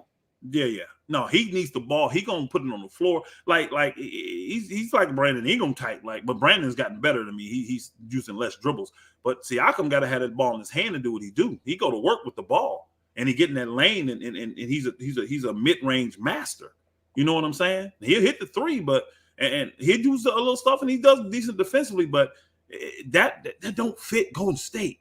If Golden State getting a guy, they want a guy that can catch that ball at that high post and be in a triple threat position and, make a read and make a decision. He ain't looking for a guy. Now, when you go to basket, that's because you got nothing else open. That's because Clay couldn't get free and Steph couldn't get free. And you know what I'm saying? And the handoff got blown up. You know what I'm saying? That's when you go to work. But no, he don't fit them, bro. He don't fit them. He just doesn't. He don't fit them. So I'm not giving up young talent that is just now turning the corner. Just now turning the corner after being with me 3 years. I ain't giving that up for the dude. And then you got to pay him $40-some million. Hell no. Yeah, they said he's not an easy fit with a lot of teams. Yeah, he's just questionable fit with. He's just not. Because Philadelphia, they saying they don't think it'll work with him. No, because essentially they have old boy playing that position. That's what he playing. Harris, he playing for. I'd rather have Harris. I would. I'm not saying he's a better player. I'm just saying for that fit in that system, I'd rather have him. You need a system where you need scoring from your bigs, right? And you got good guards, but you don't have no big scoring. That's who you need for Siakam. But you got one of them free flow offenses. Now, honestly, he fits better with Sacramento, y'all. I don't think Sacramento should have done the deal because I think they're rolling, but he fits better with Sacramento. He could fit them. And the thing is, Sacramento had to give all their depth. They said it was Kevin Hurdle, Harrison, and Davion Mitchell. That they was like part of that deal. Ooh-wee. It was and because Hurdle Mitchell playing don't even good. get minutes, man. I would love the Lakers to get Mitchell. I know he's little, but he don't get minutes. He's a dog. Yeah, I He would love got to you get David 94 Mitchell. feet. He underrated, probably one of the best defensive guards. He just don't get no. Can't get the Y'all minutes. see, he be on people's ass. Yeah, Like, I don't think people watch him. no, he don't get to play. Not this year. Yeah, because he under. Because old boy get his minutes now. Malik Monk and old boy they get minutes. Yeah, I mean, Monk, they producing. Yeah. So yeah, I'm telling you, Golden State, they need Kelly Olynyk too, man. I don't even want to say that loud because shit, but Kelly Olynyk is perfect for Golden State. They need Kelly Olynyk, bro. He fit like that's the perfect fit. He does. And you can play him and Moody at the same time if you wanted to. I mean, not Moody. What's his name? Draymond. I don't know the big man they got. What's his name to get all the rebounds? Oh yeah. Looney. I said Moody. Looney. You can play them at the same time if you want to. Easy. He's a perfect fit for them, bro. I mean, they need to be breaking the bank to try to get that dude. But see, they really want to get rid of Chris Paul. So that's 30 mil. Oh boy, don't make but like 12 or something like that. Yeah, see, that's the thing. So you can't do that trade. You had to give up one of them young dudes to get him. I don't think they got a medium because what Olynyk making this year? That's it, 12. He only making 12. See, and I don't think Golden State got no $12 million contracts. Man, this is why I said the Lakers. Let me look at their books real quick. I don't think they do. They don't. Unless it's what's his name? No, we said Davion Mitchell, not Donovan Mitchell. Davion Mitchell. Yeah, he can't shoot well, but I love his defense. His defense is crazy. Mm-hmm. Yeah, game-changing defense. That's why I said the Lakers. They really need to put Rui on the block, and they need to put get two players from them. I'll take Chris Dunn and I'll take old boy, and I'll give you a couple second-round picks. That's what I would do if I was the Lakers. I don't see it. I don't know. They could get better than that, but I would definitely put it on the block if it's a possibility. I would definitely do that because Kelly can play 4 or 5, so he can fill in for Rui. And I think he's me personally, I think he's a bigger threat. Now, Rui got a bag more offensively, but Kelly plays better defense. He's a better shooter too. Rui can shoot, but Kelly shoots it way better than him, in my opinion. And he's smarter. Kelly's smarter. He can rebound. He can pass. He gonna do the dirty work defensively. Rui brings us none of that. He ain't a good rebounder. He don't get no assists. See, this is gonna be a problem for us with Golden State, as far as getting somebody like Olynyk. Because you got Gary Payton, he makes 8.7. He's the only one. He has another year, and I don't think Danny Ainge will want him with another year left. That money's so small and that guy's so movable. I think Danny would take him. But who you gonna add in there? That's what I'm saying. You gotta have one of them young guys, and they ain't willing to get none of them up. See, that's what I'm saying. They're not gonna give up the white guy, Brandon. He's starting to shoot for them. Yeah, they're not gonna give him up. It's like for some reason they love Moody. Yeah, and they definitely give him a Kuminga. So I like Moody. So they not see that's where they hurting at, as far as with a guy like Olynyk. Because you got Gary Payton, but you got nobody else you can add with him. Because the people you're gonna add with him, I don't see Golden State doing that. Me neither. Kareem, I gotta get out here before I start this thing with Showtime, then, man. So salute, my brother. I appreciate you, man. Salute everybody. Appreciate you. You know what I'm saying? Everybody, my boy Greg Brown, Nike Mark, everybody. You know what I mean? Appreciate all the new subscribers.